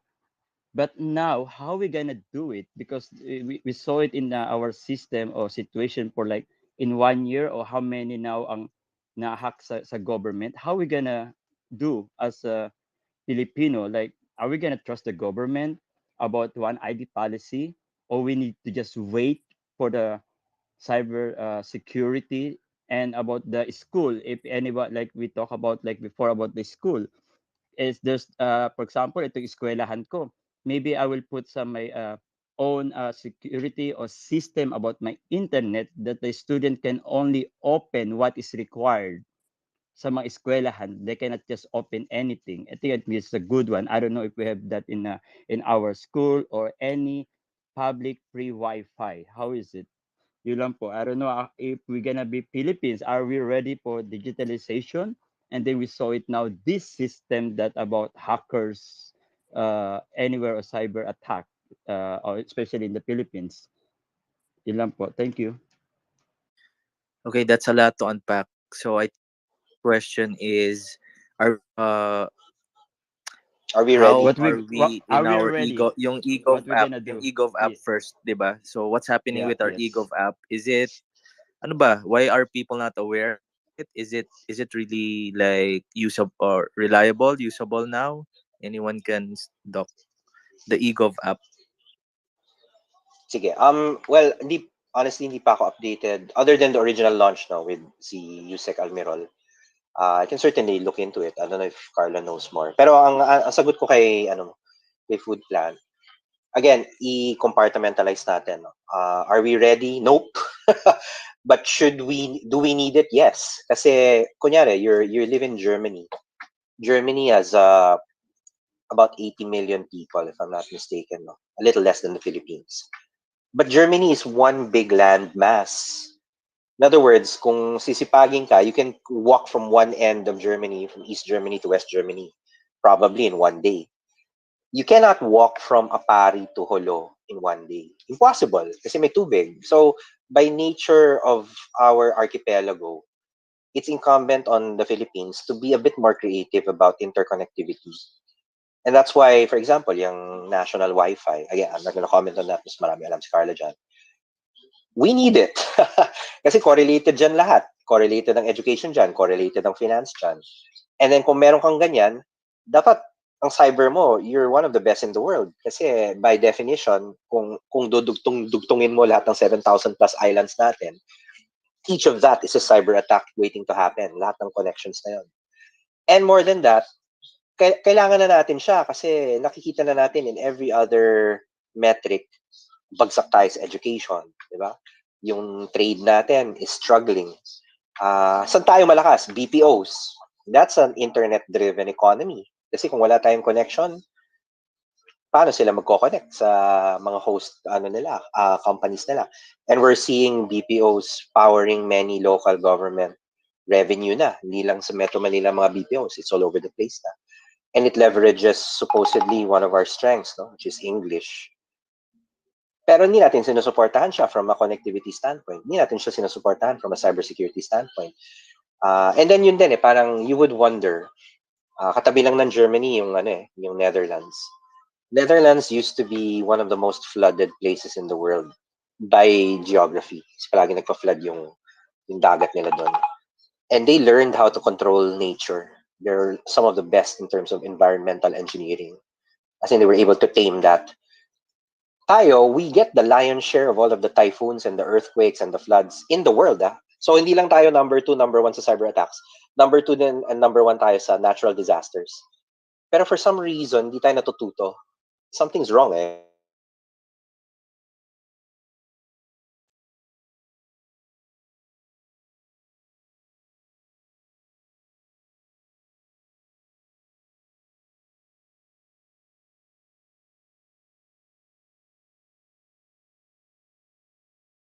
Who's doing everything from scratch, pasaway yung mga citizens natin, ayaw mag-evacuate on time. The rules are there. So I feel yung readiness natin is more cultural probably and education driven. Hindi siya driven by technology lang. And honestly, it requires more creative solutions than what we have now. At hindi solution din dyan yung utusan mo yung mga tao, kundi pakukulong mo sila.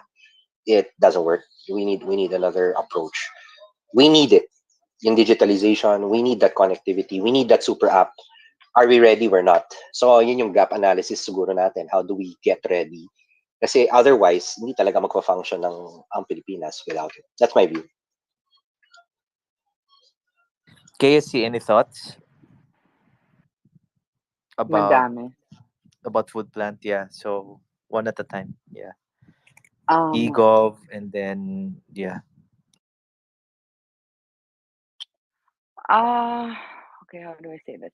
First, digital infrastructure. Like Doc Ligot said, we're not a contiguous country. We're a maritime. We're an archipelago of 7,600 islands, right? And we need to think about security and connectivity in that same way. How do you connect everybody? We don't have to build roads, actually. We can make use of we can responsibly manage, better manage our spectrum. What is spectrum? It's where the airwaves that literally signal passes through, short, long, how you receive the AM FM radio, how you watch TV, and now how you get internet, right? It's a resource. It's a very, very scarce resource that belongs to the government that we need to take care of, and not uh and not lord over, I guess, and monopolize, right? So if we democratize access to information, I think that would help us immensely. Second is managing managing expectations and managing what we can do. And I always say this: our best export is our people. And that includes the services of the BPO sector. I cannot stress this enough. If we cannot guarantee to the locators and clients of these companies that we can secure our own data, our government can secure our own data, and we're not also willing to build the infrastructure and lobby for the infrastructure that we need to sustain these industries, we stand to lose $40 billion a year and millions of jobs. Like this spate of attacks can cost us that. So if you think about all those families that are fed by those employees, the actually, the loss economically to the country would be like catastrophic. So you don't need you don't need confidential funds to do that. You need common sense, right?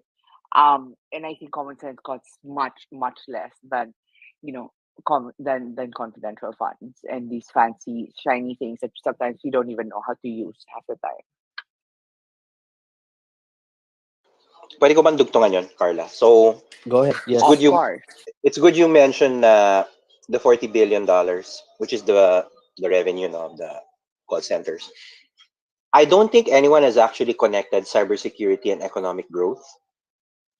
Again, yun na naman tayong kultura natin eh. Cyber, IT lang yan. Wala yang kinalaman sa revenue target, sa GDP target, sa inflation target. It's simply not mentioned. Pero if you think about it really deeply, the internet is probably the biggest contributor to our GDP. Parang secondary, no? Kasi kung hindi tayo nakakapag-usap-usap, di ba? As 7,000 islands, how do we actually get anything done? Mangyayari dyan, every major island will function like a separate country. And actually, in fact, they do, no? Parang, except in circumstances lang na suddenly everyone is united. The national government pretty much just manages Metro Manila. Wala silang pakialam sa outside. And you'll feel that agad, lalo na if you're in the Philippines but you're not in NCR. The moment you leave NCR, you go from NCR to Region 4A, and then further out, ramdam mo agad eh. Suddenly, nasa Pilipinas ako. Sa NCR, nag-illusion tayo, no? Oh, we're in BGC, we're first world, blah, blah, blah. The moment you step out, South Superhighway, go down to Cavite or up to Bulacan, ramdam mo agad, oh, ito yung totoong Pilipinas. Wala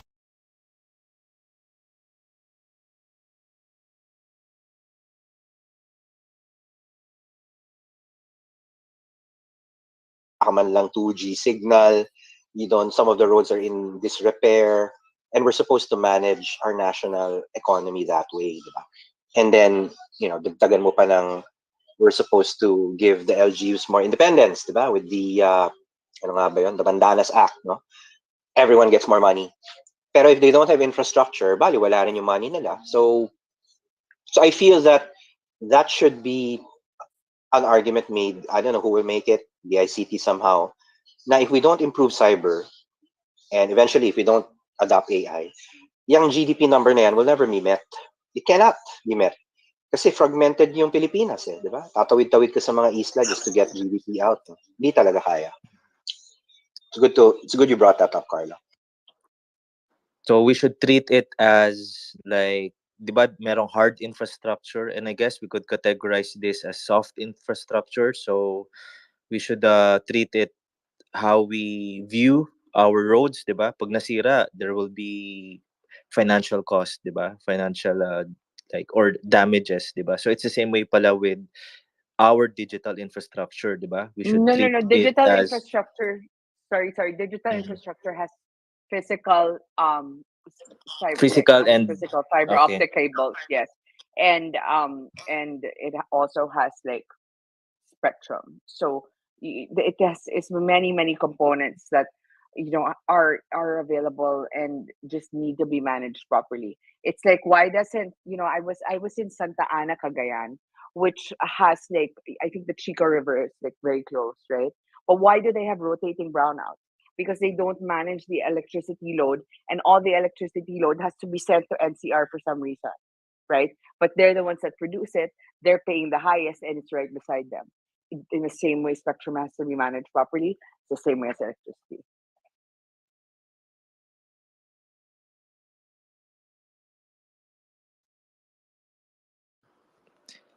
Thank you, KSC. Wait, Just, do you have a question? Yes. I read from the comment of Sir C. Patriot. And I'm also, this is also, ano din eh, something na nabasa ko lang din the past few days. If you remember, Secretary Gibochodoro released a statement regarding the hacking or the cyber security incident. So because Sir C. Patriot actually said that it's really cybersecurity can be tied to national security. So Carla, can you explain that to us? Na does it really have something to do with our national security? Thank you. Thanks for the question. Yes, cybersecurity definitely has everything to do with national security, but there's such a thing also as cyber defense, right? Um, Dom, please correct me if I'm wrong. Cyber security is literally like getting a security guard, to to secure the facility, or the space, the digital space that you operate in, your operating system and your information systems. But you also have cyber defense. Cyber defense protects critical infrastructure that you need to operate. So critical infrastructure includes the your connectivity, your financial systems, power, wastewater treatment, um what else am I missing? Your transportation systems, your ports, your airports. So, an example was the January 1 CAP incident. The transportation sector is a critical infrastructure sector. That the breach that happened on January 1 into the power system was something that could have been avoided. But look what happened. Like literally, when you looked at the Philippines, then it was a black hole. Nothing was coming in and out, or you didn't even know what was coming in and out. And something could have happened that would have been really, really bad, and actually have created a really, really long term damage to the country. And that still hasn't been addressed. So, secondly, our national grid is the backbone of our power system, right?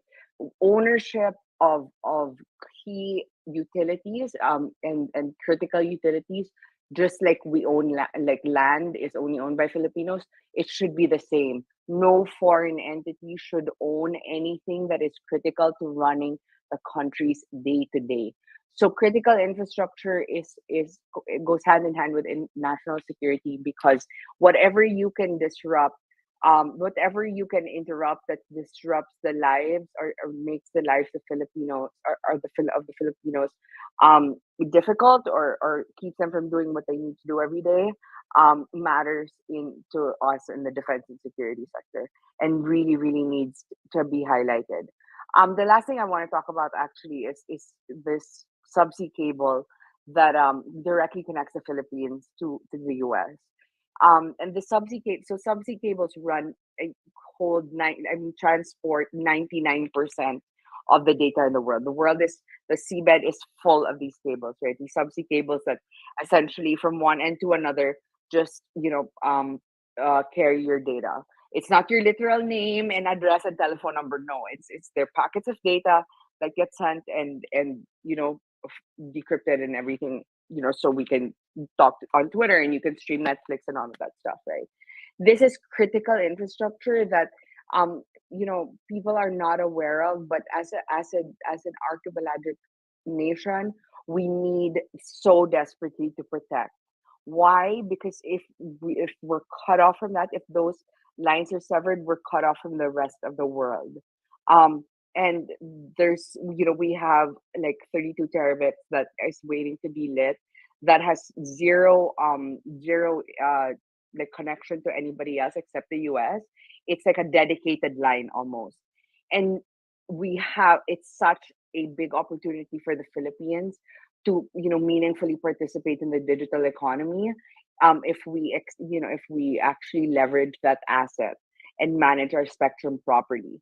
So that's what we mean about digital infrastructure and being able to use what we have versus like a Maharlika fund or a this or that. That's really so unnecessary because we have it in front of us already. But why aren't we using it? And I think those are the questions that we really need to start asking.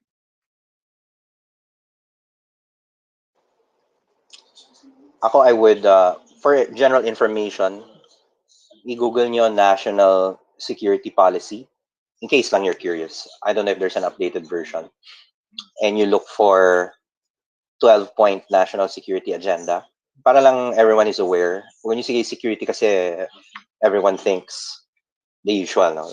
Land, air, sea, West Philippine Sea, kasama yon, no? But that's one lang of 12 verticals. I'll read them out one by one. Political security. So, mga away-away nyo sa space. Kasama kayo dyan. Health security. COVID, pandemic, dengue. Economic security, inflation. Okay?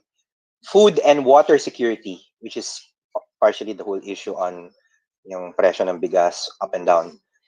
Military and border security. Ayan, everyone knows that. West Philippine Sea, territorial, integrity, blah, blah, blah. Socio-cultural security. Did you know that? As in Filipino Mm. heritage, historical, artifacts.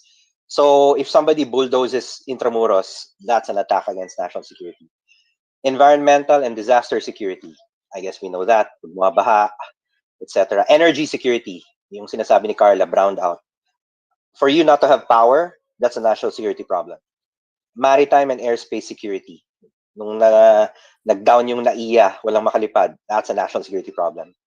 International security, which includes this whole West Philippine Sea also, and China and the US. And informational and cyber security, it's actually number 11. And finally, transportation and port security. So if you read it from that perspective, the resources you should put on cyber should be commensurate as a national security agenda. And it's all connected. Kaya naman siya linistas yung 12 na yan because you really need these 12 things to run. Actually, I would argue education should be a national security agenda somewhere here now, but maybe that's part and parcel now of everything. Kasi parang feeling ko dun talaga nagsisimula, dun din nagtatapos eh. If we have ignorant citizens, and for the most part, most of us are really just ignorant. Kahit naman ako eh, parang until I started reading up na, ganito pala yung situation, walang mangyayari. Pero for example, back to yung point earlier about the BPO sector. Right now, the biggest chunks of our GDP, you can Google this also, OFW remittances, manufacturing, and BPOs. Pag nawala yung tatlong yon, and those are all correlated to internet if you think about it. OFWs are abroad, manufacturing plants require connectivity kasi most of them are for export, and the BPOs require internet connectivity. Doon pa lang eh, pag wipe out mo yung tatlong yon, that's easily 60-70% of our economy. Agriculture isn't even there, no? Agriculture is like 12% or something, could be wrong. Durian tsaka avocado export. Yeah, we certainly need to grow that. Pero let's not also forget that we have three pillars that are at risk right now kung hindi natin ayusin yung cyber posture natin. Yan, the way I mentioned it, you hardly hear anyone talk about it that way. Kasi napaka-IT pag sinabing cyber. Oh, sige, mga DICT people, you do whatever you need to do. Actually, no. It should be at top of the agenda for Department of Finance, for NEDA, who hardly talk about cybersecurity, having dealt with them. No? Pero, I don't know, baka ako lang. So forgive Doc me for Ligot, ranting on a so space. national and information and cyber security should be the bedrock. So how can you describe to us why our digital landscape, I mean of the different agencies of the government, uh should should the government start like standardizing, like for example, isang software na lang to procure, isang digital architecture or blueprint ang i-follow ng lahat ng agency rather than having their own, hetero.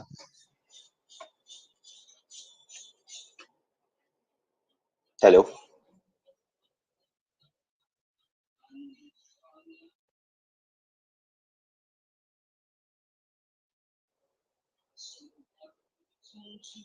Naputol yung question. Hello? Yeah, what was the question again? One ano na lang, one design na for everyone. Ba yun? One technology design for everyone. Was that the question? Bro, pinutol na tayo ng DICT. Joke lang. Sige, I'll pick it up from there, no. Legacy. Most of the government existed before a DICT existed. So, in a way, you are doing transformation one agency at a time. And ang challenge mo with government is how do you change it while you're running it? Yun ang problema. But that's, I think, an academic question. Dapat napagpaplanuhan yan. So parang imagine nyo, you're on a boat and there are leaks in the boat. You have to plug the leaks, but without bringing the boat back to harbor. Parang kumbaga, you're fixing the boat, maybe even expanding the boat while you're in the middle of the water. It's really hard to do it that way. We don't have the luxury of grounding an agency first to fix it. And then while we're doing that, legislation is building new agencies as we speak, no? So why not? I think yun naman yata yung plano din eh. If you look at the IT roadmap, there's an AI roadmap, there's a security roadmap. Hindi tayo nagkukulang sa roadmap. Baka it requires a different type of thinking lang siguro on the implementation. And I'm only guessing. I don't have all that answer. But I feel maybe it's a prioritization question first. And cyber is never a priority. It's always down the, medyo in the middle of the document or pababa. When we're making the argument na yan na yata yung pinaka-importante. Thinking out loud lang.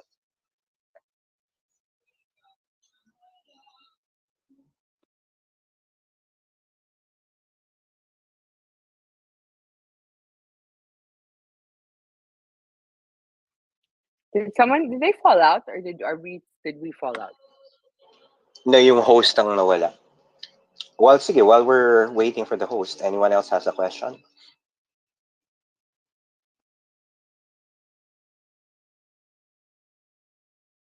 Problema, we can't promote anyone to speaker. It has to be the host. It's like even Justice gone. I guess they gotta listen to us. And nga, problema hindi tayo can't host. do anything So we're not- about it. Hindi kaya nga, we're not- magsalita lang tayo dito. We're now in a zombie space. Kasi walang nagko-control. Guys, maybe type your questions in the oh my god, we got trolled. So guys, type your questions in the box and maybe we can answer them. Saan yung box ulit? Itong lower right? Oh, yung parang chat. Parang Twitter thread. Let's read na lang what, ang dami na mga nakapost dito. Nga. Sabi ni PBBM, oh yeah, like those YouTube people, don't. Okay, sabi ni PBBMCR 1987, 58 minutes ago, Okay. Ola, harassment po kaya. Ano ba? Yeah, I think this was Uno, Ed's point earlier. Yung mga trolls.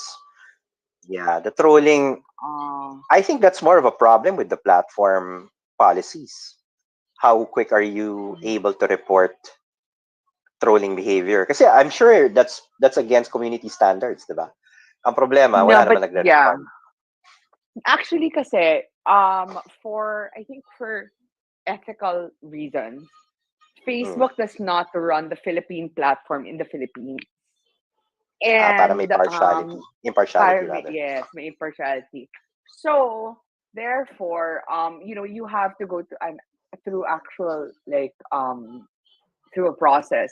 If you say you're being trolled, I think one of the biggest issues is that Facebook doesn't require a bona fide ID to register, so you can have as many accounts, and well, that it's just like a SIM card registration, right? Their valuation is therefore bloated because of how many real users do you have.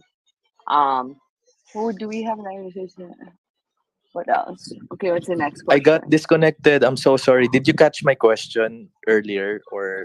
Nope. We took over. Sorry. I'm kidding. I don't know. This is an information security issue. What's happening on Spaces, right?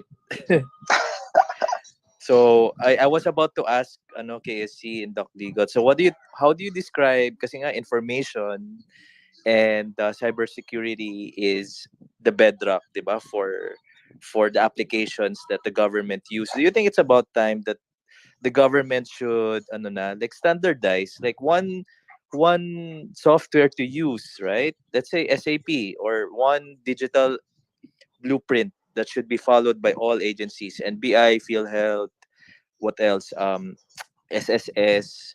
Why are those agencies using their own set of like software, their own set of like integration, 'di ba? That maybe it's about time na iisang ano lang, well, hindi lang isang, we shouldn't put it in one database, but at least each agency may merong standard to follow. Hindi lang because nanalo sa bidder yung itong software. Why can't we have like a standard software for every agency? Para madali siyang ma-connect, madali siyang ma-integrate, right? Yes, we have. It's called GovCloud, but its implementation again is poor because you don't have people at the department who are actually competent in the industry. Yeah, ako naman ang Mm. sabi ko kanina was legacy. Most of the government existed before the DICT existed. So, yung analogy ko nga is, it's like you're plugging leaks in a boat while you're in the middle of the sea. And you have no luxury to stop at a harbor. As in, you're really building the boat as you're riding the boat. Mm. So imagine nyo how tricky that is. Ganun ang government work. Tapos, every so often, magpapalit ka ng crew kasi nga may bagong admin na recruit. So if you think about it that way, wow, what a nightmare, no, to work, in any government post. Pero that's the way it works, eh. So I feel na you do your work despite this, not because of it. And some agencies are better than most. Some local governments are better. Actually, some local governments are much better at their stuff than national government. Who's your top one? Kasi nga pinababayaan sila. Who's your top one? I don't know the top one, no, but I'm a big fan of Isabela, Governor and Mayor D. They're very progressive. I'm a big fan of Iloilo. I'm a big fan of course, I'm a big fan of my hometown, Pasig. You can see na ganun eh. It works best if it's diversified and fragmented. Kasi nga, pag super monolithic, everyone has to report to one central power. And this is the argument by federalists, by the way, no. I-dismantle na yung central power na yan. Everyone has independence, no. But of course, pros and cons. That's a different space altogether. Pero yun yung point na, yeah, maybe what the middle ground is, merong mag-prescribe ng best practice. Baka DICT It's actually the policy, diba? And you have to create standards. But you can also monitor, you can decentralize decision making and monitoring by using technology. This is why blockchain actually exists.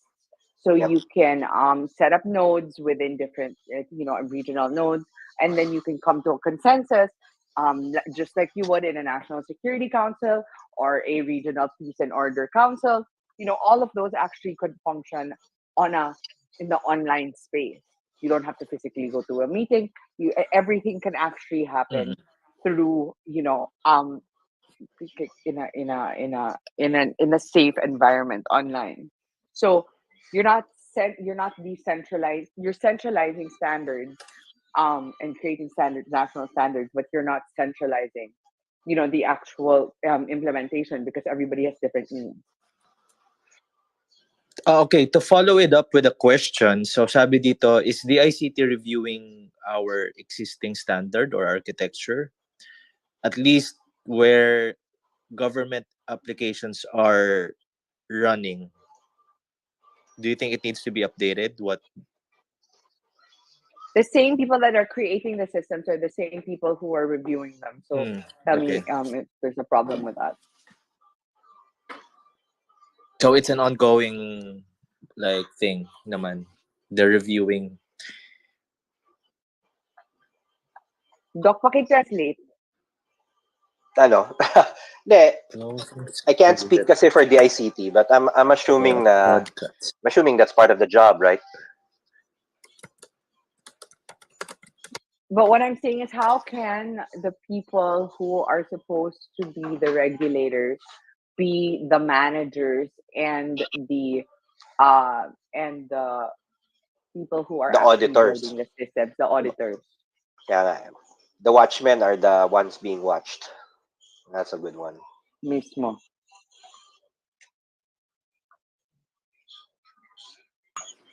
Okay, a food plant. Follow-up question. Go ahead. Please make it Sorry ano, po, please Panit. make it Ano? Yes. ano na, Succinct. succinct. Succinct, yeah.